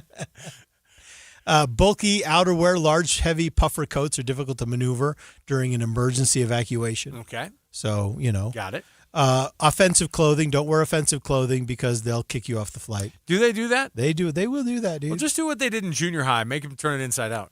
Just put duct tape let them over fly. it. Yeah. No, because the kids were like when the kids would wear, there'd be that rogue kid who was just, you didn't know what was going on in his family, in his home life, but he's wearing a Bud Light shirt to school. Heavy belts and excessive jewelry. Tell me what these are, practicality-wise. Number 1, they are problem at security. Okay. Right? Yeah. And then number 2, they dig into your stomach while you're seated, which doesn't matter to me. Every belt I wear digs into my stomach while I'm seated. That's just part of how God made me. Okay. Number 3, and then not number 3. It's actually like number 8. Fragrances and perfumes. Yeah, nobody wants to smell you. No. In an enclosed cabin space, strong scents can easily overwhelm fellow passengers. So yesterday I was chatting with my brother. My brother was in town for Fuller's wedding, and he was up from Texas. He flew home yesterday. And we were sitting there. We were chatting yesterday morning. So the family event was that, and then did you guys all get together for like a meal or anything yesterday? Oh yeah, tons and tons and tons. Great. Many things going on all weekend. Good. It was a big family weekend, and you know what? I did it. Good job. You showed up for all of them? I was there. Or for a good chunk of them? No, I was there for everything. Good. Yeah, I did it. And I was talking to people. And oh, yeah. And it's tough because when it's your family, too, your wife isn't going to go, hey, step up your game here, buddy. It's your own family. Like, that should be implied. Plus, don't you brothers get around and, you end up being it boosts the energy? When my brothers and I get around each other, it's a lot of fun. Yeah, we do have a lot of fun. But we were talking about the new airport. Because he lives in Austin. He's only been through the Salt Lake Airport a few times. And he's looking forward to checking it out and seeing it, And the things we love in our older age. And we were talking about how they had, my brother was complaining that he'd gotten on a flight and someone brought on Cafe Rio. Oh, yeah. So we talked about that, and about how I like that they have Cafe Rio in the airport. I like they have local places in the airport. But that is something you eat at the airport. it's awkward to take it on the plane. It's already hard enough to say, hey, man, that guy had Cafe Rio breath next to me. It's the other to break open the entire thing. And I rarely get to have a meal on the plane because they don't serve meals on planes on any domestic flights anymore. It's only international flights. Yeah. And so, but every time that happens and I have a chance to have a meal on an airplane, I'm always reminded just how little room there is. I mean, you really are eating with your elbows kind of folded in. And so when you bring in a giant smothered burrito from Cafe Rio, how do you think that's going to work? I mean, people forget how little room there is. But nevertheless, I got a text from... Put that tray down, it's disgusting. I got a text from my brother. And he said in his row, one dude settled in with Cafe Rio. Yeah. One dude settled in with Jimmy John's. And so he said they just brought... Onions on the Jimmy John's sandwich. Yeah. Now, and then your brother, based off the conversation you guys just had, he's staring down the line at those guys. And maybe he was sandwiched between them. I think he fought them. Pun intended. Sandwiched between them. All right. And then finally, the thing you don't want to wear on an airplane or to the airport, dragging hems. Long dresses, pants with trailing cuffs, or crop tops that leave you brushing against surfaces on the plane and airport that aren't always thoroughly cleaned. And I'll tell you what, if you have cuffs or hems that drag, I kept thinking you were saying, stay out of the bathroom. You're saying dragging hams. like Principal Skinner's steamed hams. Steamed hams. So stay out of the bathrooms if you're dragging hems. All right. I'm glad we had this discussion. Hey, when we come back, though, by the way, we're going to have a discussion all week long. We're honoring America with our definitive list of America's 250, the top things that America has given us in the last 250 years. And when I say us, I mean everybody in existence. We're going to come back. We'll go through the next part of the list. Stay right here with us. It's KSL Brightside. Hey, it's Brian with Olson's Greenhouse. In today's busy world, your home should be your sanctuary, a peaceful retreat where you can unwind, breathe deeply, and recharge. And what better way to create that haven than with flowers? A pop of color in your flower beds, a cheerful container garden by the front door, or a lush patio filled with vibrant blooms can transform any space into a personal oasis. Flowers don't just brighten up your home, they lift your spirits too. Research even shows that surrounding yourself with plants can reduce stress and boost happiness. At Olson's Greenhouse, we grow premium quality plants that make it easy to bring beauty and joy into your life. Whether you prefer bold, eye-catching colors or soft, soothing pastels, we have the perfect flowers to complement your space. And with locally grown plants, you know they're ready to thrive. This spring, create a sanctuary of color and comfort with flowers from Olson's Greenhouse. Find us on Instagram at Olson's Greenhouse Gardens or go to OGG.com to find a retailer near you. That's OGG.com for Olson's Greenhouse Gardens. Looking for your next great adventure? Visit KSL.com/win and enter this week's KSL News Radio contest. Step back in time with this week's America 250 contest to win a trip to Vernal, Utah, courtesy of America First Credit Union. Plus, saddle up for a chance to win tickets to the Ute Stampede Rodeo, one of Utah's largest rodeo celebrations. Don't miss your chance to win. Visit KSL.com/win today and get entered. That's KSL.com/win. When it's hot like this, air conditioners struggle to keep up. Parts are under more stress, and sometimes those parts fail.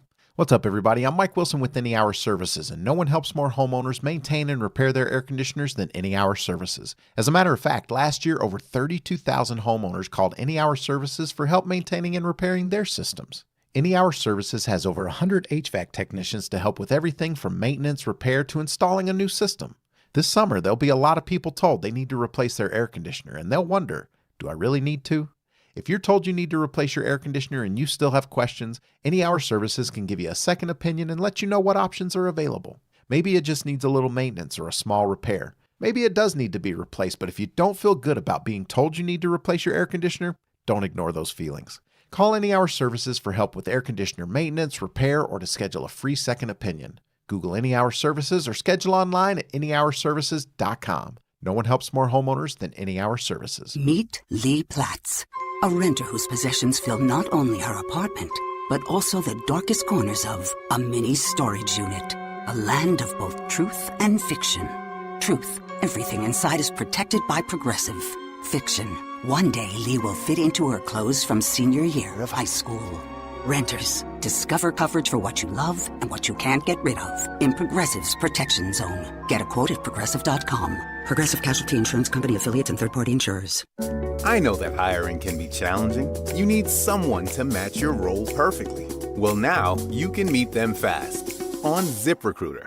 Build your team, build it sooner. Meet your match on ZipRecruiter. Just head to ZipRecruiter.com/free right now to try it for free. That's ZipRecruiter.com/free. Meet your match on ZipRecruiter. Try it free. KSL Brightside with Ethan and Alex, the show you didn't know you needed and still don't on KSL News Radio. All right, welcome back.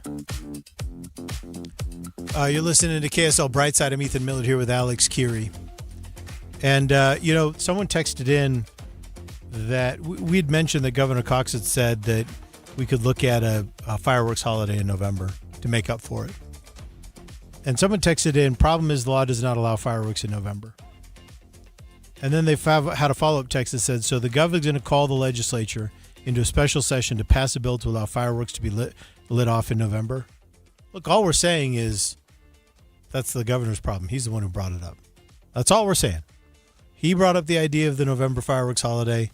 So however he needs to get that done. I have to assume he's thought about it a little bit. The most special of special sessions. Now, we have a special treat here. We started this on the live stream. So earlier today, we kicked off the live stream at noon. That's exclusively online. And then we bring the show to the airwaves at 1 o'clock. And on the stream, we rolled out a very special list that Alex has spent. How many hours did you spend slaving over this list? I went through and curated it. It took me about an hour.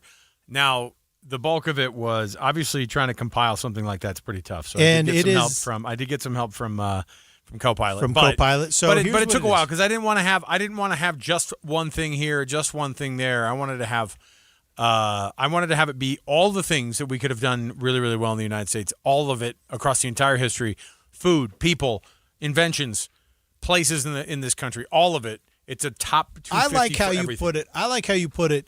The top 250 nouns. Yeah, that's exactly person, right. place, a thing. So we created this list. We did the first 50 on the stream. We're going to do the next 50. So we are going to do right now basically number 200 through number 150. Yes. Right? Yeah. Okay. Yeah. Now these are people, places, things. Yes, that make America great. All the stuff. And now I will say too, if you missed part of the stream, you can go back and listen to some of the ones, and they were. I don't know. What were the ones that stood out from the top 10 that were there? It's like Benjamin Franklin was on there. Franklin. The chocolate chip cookie was on there. The Golden Gate Bridge. The Golden Gate Bridge was on there. And I think that Harriet Beecher Stowe and Harriet Tubman. They were both on there. All the Harriets you can imagine. Both Harriets. Yeah, in American history. So, okay. I've got in front of me the next few here then, Ethan. So this would be going from 200. Gosh darn it. It just went away for me again. Okay. So this would be 200 through 150. No. It would be 226 down to 19. No. You did 25. I thought we only did 25. We're doing 50. Oh, a okay. day, So basically. we're doing 224 through 200. Yes, and so I have in front of me this very list. Are you sure? It sounds like you don't have it in front of you. Okay, here we go. You ready? I have in front of me. I'm just going to go through. We don't need explanations on any of these. Yeah, let's burn through it. Jonas Salk. That was the person who invented the polio vaccine. Okay. Everglades National Park, 224. Cool. Levi Strauss & Co., 223. Right. John Muir, 222. Great. Erie Canal opening at 221. Awesome. Independence Hall, the birthplace of the Declaration, is 220. Neil Armstrong makes a list at 219. Oh, good for him. We heard from John Glenn in the previous That's one. right. Barbecue, 218. Okay. The company Intel. Susan B. Anthony is 216. The Homestead Act is 215. The Great Smoky Mountains National Park is 214. Okay. See kind of the big draw here? Sure, yeah. I thought this was interesting. I thought it was an interesting part of the list. Dolly Parton is a good 44 people ahead, or a good 34 people ahead of Benjamin Franklin. Dolly Parton? Dolly Parton. Yeah, she's a national treasure. She really is. The Coca-Cola Company weighs in at 212. The Transcontinental Railroad completion at 211. That involves us, you know. Okay. Frederick Douglass at 210. 209 is Niagara Falls. 208 is IBM. Shout out to my dad. 207 is Star Wars. Oh, okay. Okay, got it. Amelia Earhart is 206. The Alaska purchase, ahead of the Louisiana purchase, by the way, according to this list, because the Louisiana purchase was earlier. Yeah. Monument Valley. Oh, we made it. We made it. 204. Henry Ford is 203. We wondered if, because the Ford Motor Company is so they split it out. Yeah. They split out the company and the man. Okay. Henry Ford, he perfected the assembly line and production. And then 202 is the Home Depot. And then number 201 is the Wright brothers' first powered flight. So the whole rest of the week, we're going to be going through and doing now 200 all the way down to 1. I'm interested to see. I haven't looked ahead. Okay, I have no idea what any of the next ones are. I'm gonna list out what I think are in the top 10. A couple that I think are in the top 10. Okay. I think both the Declaration of Independence and the Constitution are in the top 10. Yeah, sure. I think George Washington is in the top 10. I bet he's top 5. I think Thomas Jefferson is in the top 10. Abraham Lincoln's probably going to be in the top. If we're talking those type of impactful presidents. What about locations? Is there could a location crack the top 10? Washington D.C. might. As a city? No, I don't know. The U.S. Capitol maybe. Okay. No, the White House. Maybe that makes it. I'd prefer to see the Capitol over the White House in the top 10 if we're gonna do that. Because at the end of the day, the White House is just a dude's Monument house. Valley was in here at 200. Do you think other big Utah places? Zion's is going to. I bet Zion's. We're going to 100% see Zion National Park in the top 100. Somewhere on this list. I hope. Yeah, for sure. List, yeah. For sure. Yeah. I'm trying to think if anything else from Utah is going to end up making it. Crown Burger, maybe. Could the Crown Burger rebuild down in Sandy by itself just gets done? Do you have any others that for sure? We're missing some. I don't know, man. Utah's a great place, but we're not like a mover in that same way. I get it. Yeah. What about just the automobile? What about Philo Farnsworth? Yeah, I bet Idaho tries to claim him. Yeah. No, and I bet he won't. We need to resolve that. Is he a Utahn or an Idahoan? Yeah, I don't know. Either way, I bet the automobile is going to be on there. The airplane. Did we technically invent? Did Utahns invent the? No, I'm saying America. I'm saying the American. As far as I'm concerned, yes on both. But here's the thing: is there are a number of countries around the world that also claim to have invented the airplane. Oh, okay. And the I can see that. The car. And the car. Not all of them have the world's most powerful military, so I feel like we get it. But, or media outlets that make a big difference like ours do. But that's a great list. So okay, all right. Who do you think is going to drop us a text? Who do you think is going to? I bet American football will be on the list. Do you think something like the cheeseburger might be in the top 10? But see again. Or apple pie. Something stereotypical like apple pie. I don't know. I don't think it's gonna happen. But we'll see. Am I getting kicked out of my seat over here? That's fine. I'm okay with it. Yeah, you've got to move over for Tim. I know. That's all right, because you know what you can do. Do we have an AI question of the day, or was that was it? That was kind of the thing that we're trying to figure out what we're doing with this. So that's going to occupy the AI question of the day for the next couple of days, and then we'll be doing the 4th of July this weekend. Should we announce what you and I are doing for the 4th? I'm happy to tell what people are doing. Or what we're not lighting off fireworks because I think I've convinced Alex that a night in jail is not going to make the political statement he thinks it is. I'm telling you, we're having neighbors that are like getting they're trying to be like, now hold on a minute, because I think technically we could get away with X, Y, and Z. Dude, I'm not really having it. No, but for the fourth, I'm not going to be in. I'm going to be in a very highly restricted area, which is on top of the KSL float down at. You and I are going to be down at the there. Freedom Festival. You can't light fireworks off of that at the parade like you used to. If you're going to be at the Freedom Festival parade, then keep an eye out for KSL Brightside. Alex and I, we're going to be there escorting. By the way, Deanie Wimmer and and Mike Hedrick and Kevin Eubank. All the important people are going to be there. They're going to be on the float, and if you see guys walking next to the float as if they were security, should we get earpieces? Should we get those little coiled earpieces like the IFBs? I want one of those weird fishing vests to show that you're security. Yeah. I do that you wear kind of unzipped, kind of floppy a little bit. Yeah. I like us being the role that we are, which is kind of just this building's inside joke. You know what I mean? And like going to the float and people going, oh my gosh, there's Deanie. Oh my gosh, there's Kevin Eubank. Hey guys. And then there's a couple people in the audience who see us and they go, what's up? And then they kind of wink at us. Right. And we don't say much. We're just stuffing our faces with Provo Bakery goods and passing water up to the talent. And passing water up to the talent. I will only refer to I'll go, Deanie, of course, is our talent today. Carla texted in that baseball should be making an appearance on the list. Oh, for sure. No, baseball will be on the list. For sure. I bet baseball's top 20. We're only down to 200 right now, so we've got a lot of room still. And keep in mind, so while we created this list, or Alex created this list, we don't know what's on it. We're going through this blind. And the rankings, there have been some suspect things. I think it's just important that they're on the list. All right. Yeah. We will come back tomorrow. We'll have more from that list and much more on KSL Brightside. Tim Hughes sitting in for Jeff Kaplan. We'll talk to you tomorrow, everybody. KSL FM Midvale. KSL Salt Lake City. From the KSL Common Spirit Health Studios, this is KSL News Radio. Utah's news, traffic, and weather station. It's 3 o'clock on KSL News Radio, and in for Jeff Kaplan again this week. I'm Tim Hughes. Sunny skies, but boy, does that feel good out there. 68 degrees. KSL's top story this hour, wildfires have burned more than 270,000 acres so far this year in Utah, and over half of that was just in the last week. KSL News Radio's Claire Scott begins our team coverage, Utah Fire Watch. At nearly 94,000 acres, the Cottonwood Fire near Beaver continues to be the largest fire burning in Utah.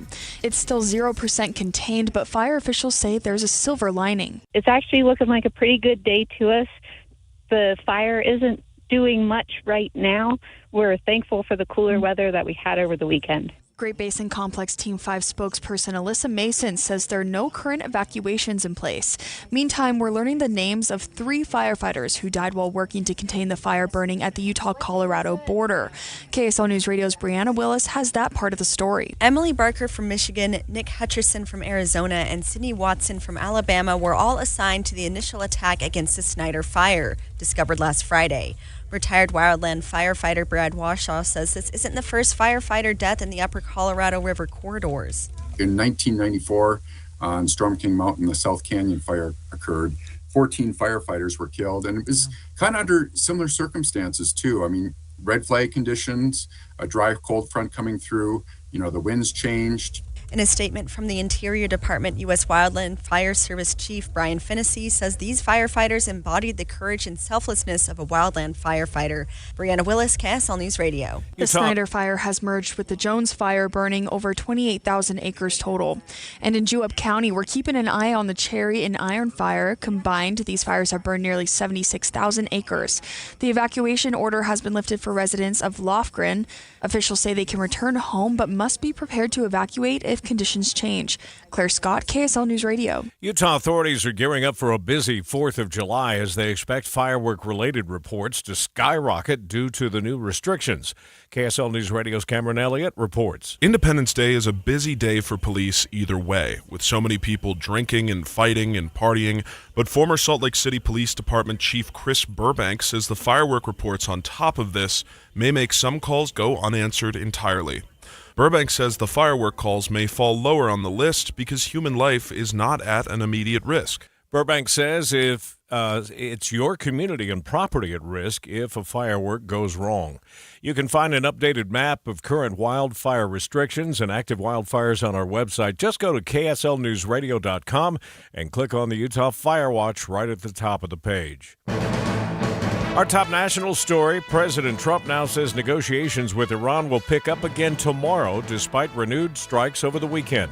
News Nation's Robert Sherman reports. Now we're looking at 2 days of diplomatic talks here. According to one diplomat familiar, they say the special envoy Steve Witkoff and Jared Kushner are expected to be here in Doha tomorrow, where they will meet with the Prime Minister of Qatar as well as other top officials. On Wednesday, we're expecting both Iran and the U.S. will be having independent meetings with Qatari and Pakistani mediators. Those are the technical talks that we've been talking about in hopes of closing some of the gaps that may exist here.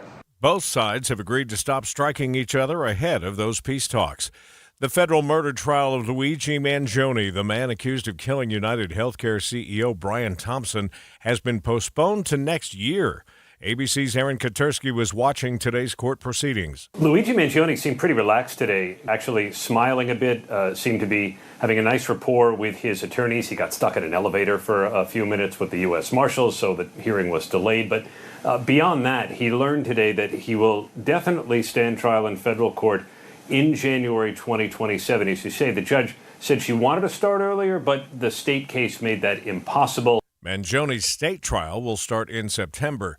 A man was arrested in Vernal after police say he stabbed his wife while intoxicated over the weekend. Police say they were called to a trailer around 11 p.m. Saturday after he was threatening people with a knife. They arrested 35-year-old Zachary Thompson after his wife was stabbed in the arm. 2 kids were present. His blood alcohol level was measured at nearly 0.2%. Some doctors are urging ICE to back away from its plans for a warehouse-turned-detention center in Salt Lake City. They say it'll swamp our local health systems. KSL News Radio's Becky Bruce explains. The doctors highlighted just a few of the health concerns they say such a facility would bring. Dr. Kate Sugarman raised concerns about detainees she's worked with that she says weren't able to get life-saving treatment while in custody until their attorneys intervened. She says there are also health consequences of the mental variety when families are separated, which she says would tax the already stretched thin mental health resources in Utah. ICE says it provided medical care to more than 171,000 people last year in their custody in compliance with the federal law. You can learn more online at KSL.com or check out today's KSL News Daily podcast for a deep dive into Dr. Sugarman or our app or wherever you listen to your podcast. KSL News Time 3:05. First look traffic. Good afternoon, Ricky Meese. Good afternoon, Tim. Right now, we do have a crash in Utah County, southbound I-15 in Orem. Salt Lake County freeways, no accidents, but getting busy and a little slow northbound I-15 between 6 North and the North Interchange. Ricky Meese in the KSL Traffic Center. KSL News Time 3:06. From the FIFA World Cup to competitive business environments, grand ambitions lead to game-changing achievements. At Bank of America, we're there to support businesses at every step, providing insights and expertise to help you gain an edge. He shoots, he scores! What would you like the power to do? Explore winning business solutions at BofA.com/gamechangers. Bank of America, official bank of the FIFA World Cup 2026. Veterans and active duty service members, when your call to service ends, your mission doesn't have to. Go from GI to IT in just a few months at My Computer Career. Prepare for a high-demand career in cybersecurity, protecting people, systems, and institutions from real cyber threats. Cyber warriors are needed now. Will you answer the call? Go to mycomputercareer.edu/CWP to learn more. That's mycomputercareer.edu/CWP, an elite CompTIA certification partner. VA education benefits are available to those who qualify. Murphy's Law says that if your air conditioner is going to break down this summer, it's going to be when you least expect it and at the worst possible time. And for a lot of homeowners, the fear isn't just the breakdown. It's worrying about what happens next. Is this going to cost a fortune?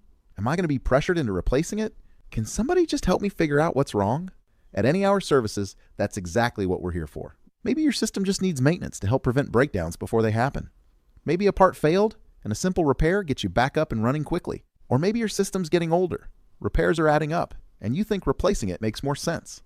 Whatever the situation, we'll walk you through your options, answer your questions, and make sure you have the information you need to make the decision that's right for your home and your budget. Maintenance, repair, or replacement, you choose what's right for you. That's how Any Hour Services works. Options, not pressure. Call Any Hour Services next time you need help with your air conditioner. Google Any Hour Services or schedule online at anyhourservices.com. No one helps more homeowners than Any Hour Services.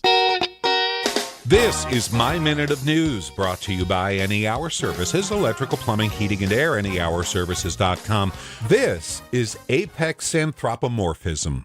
Sorry, there I go again, dropping 6-syllable words. We make believe our pets are humans. Anthropomorphism. We buy vitamin-infused, grain-fed choice beef, dog food for our pooches, and then stuff McDonald's into our own mouths. We even give dogs human names now. Today is National Puppy Day. The top 5 puppy names in Utah: Ruby, Cooper, Lucy, Penny, and Taylor Frankie. I'm kidding about that last one, but they're all human names, so I have to remind you. They lick themselves. They're not human. We used to name them King, Spot, Rex, Shadow, Pluto, Goofy. But now the most popular dog names are people names. Experts say your dog's name should be 2 syllables, and don't pick anything that sounds like sit or stay or down. Faye, stay. Kit, sit. Doesn't work. But there's one anthropomorphic thing we do that's actually good for our dogs. When you talk to them, hold a one-way conversation. My boss says I have to come in early on Tuesday, but I have a doctor appointment. That strengthens your bond with your dog, and it makes them feel secure and loved. One of my pooches, when I talk to him, he makes direct eye contact with me and stares into my very soul, like we were lovers in another life. The other dog won't look at me unless I'm waving a chicken treat, a whole grain vitamin infused chicken treat. By the way, that dog's name? Her name was Lola. We gave her a human name. Guilty as charged. Jeff Kaplan's Minute of News, only on KSL News Radio.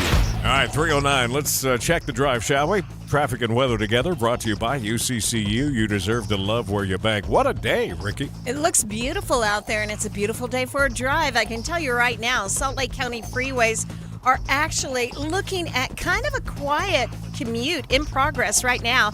If you're headed southbound on I-15, you have good speeds from downtown until you get to about 90th South, where it gets a little busy, but then from Draper to the point of the mountain, looking good. Northbound I-15, it's a straight shot from Draper to downtown. After that, busy and a little slow, going from North Temple to the North Interchange over to the east. Nice and quiet on the freeways of I-215 and I-80, and then up north, it's a little bogged down on Highway 89 southbound by the Walmart, and again as you're approaching I-84, but other roadways are looking good. We do have some heavy and slow traffic westbound on 114th South. That's between I-15 to about 1300 East. Eric? And we do have a new configuration if you're eastbound I-80 near the airport, south into the airport, and trying to get over to 215. You can go on southbound on the 215 westbound, but you can't take the ramp right there to go northbound. Construction continues. Down Utah County, I-15 looks good. Southbound from Point of the Mountain to University Avenue in Provo, that's a typical 20-minute drive. Common Spirit, hospitals, clinics, and caregivers all connected to advanced healthcare in Colorado, Kansas, and Utah. Healthcare with Human Kindness is here. Hello, Human Kindness. Eric Butler in the KSL Traffic Center. Well, the weekend was filled with cool temperatures, storms, and even some mountain snow. Now, the cool temperature remains. Tonight, we're dropping to 51 degrees. That's well below the normal of 64. Mostly sunny to partly cloudy skies on Tuesday with a high of 82. Up to 87 and partly cloudy Wednesday. Upper 80s and low 90s for Thursday, Friday. From the KSL Weather Center, I'm Kevin Eubank. Well, it was a nice ride in this afternoon. 68 degrees right now in downtown Salt Lake City. Well, we learned the names, unfortunately, of those 3 firefighters whose lives were lost in the fire they call the Snyder Fire on the Utah-Colorado border. We're going to talk about that coming up here in just a minute and take a look at how common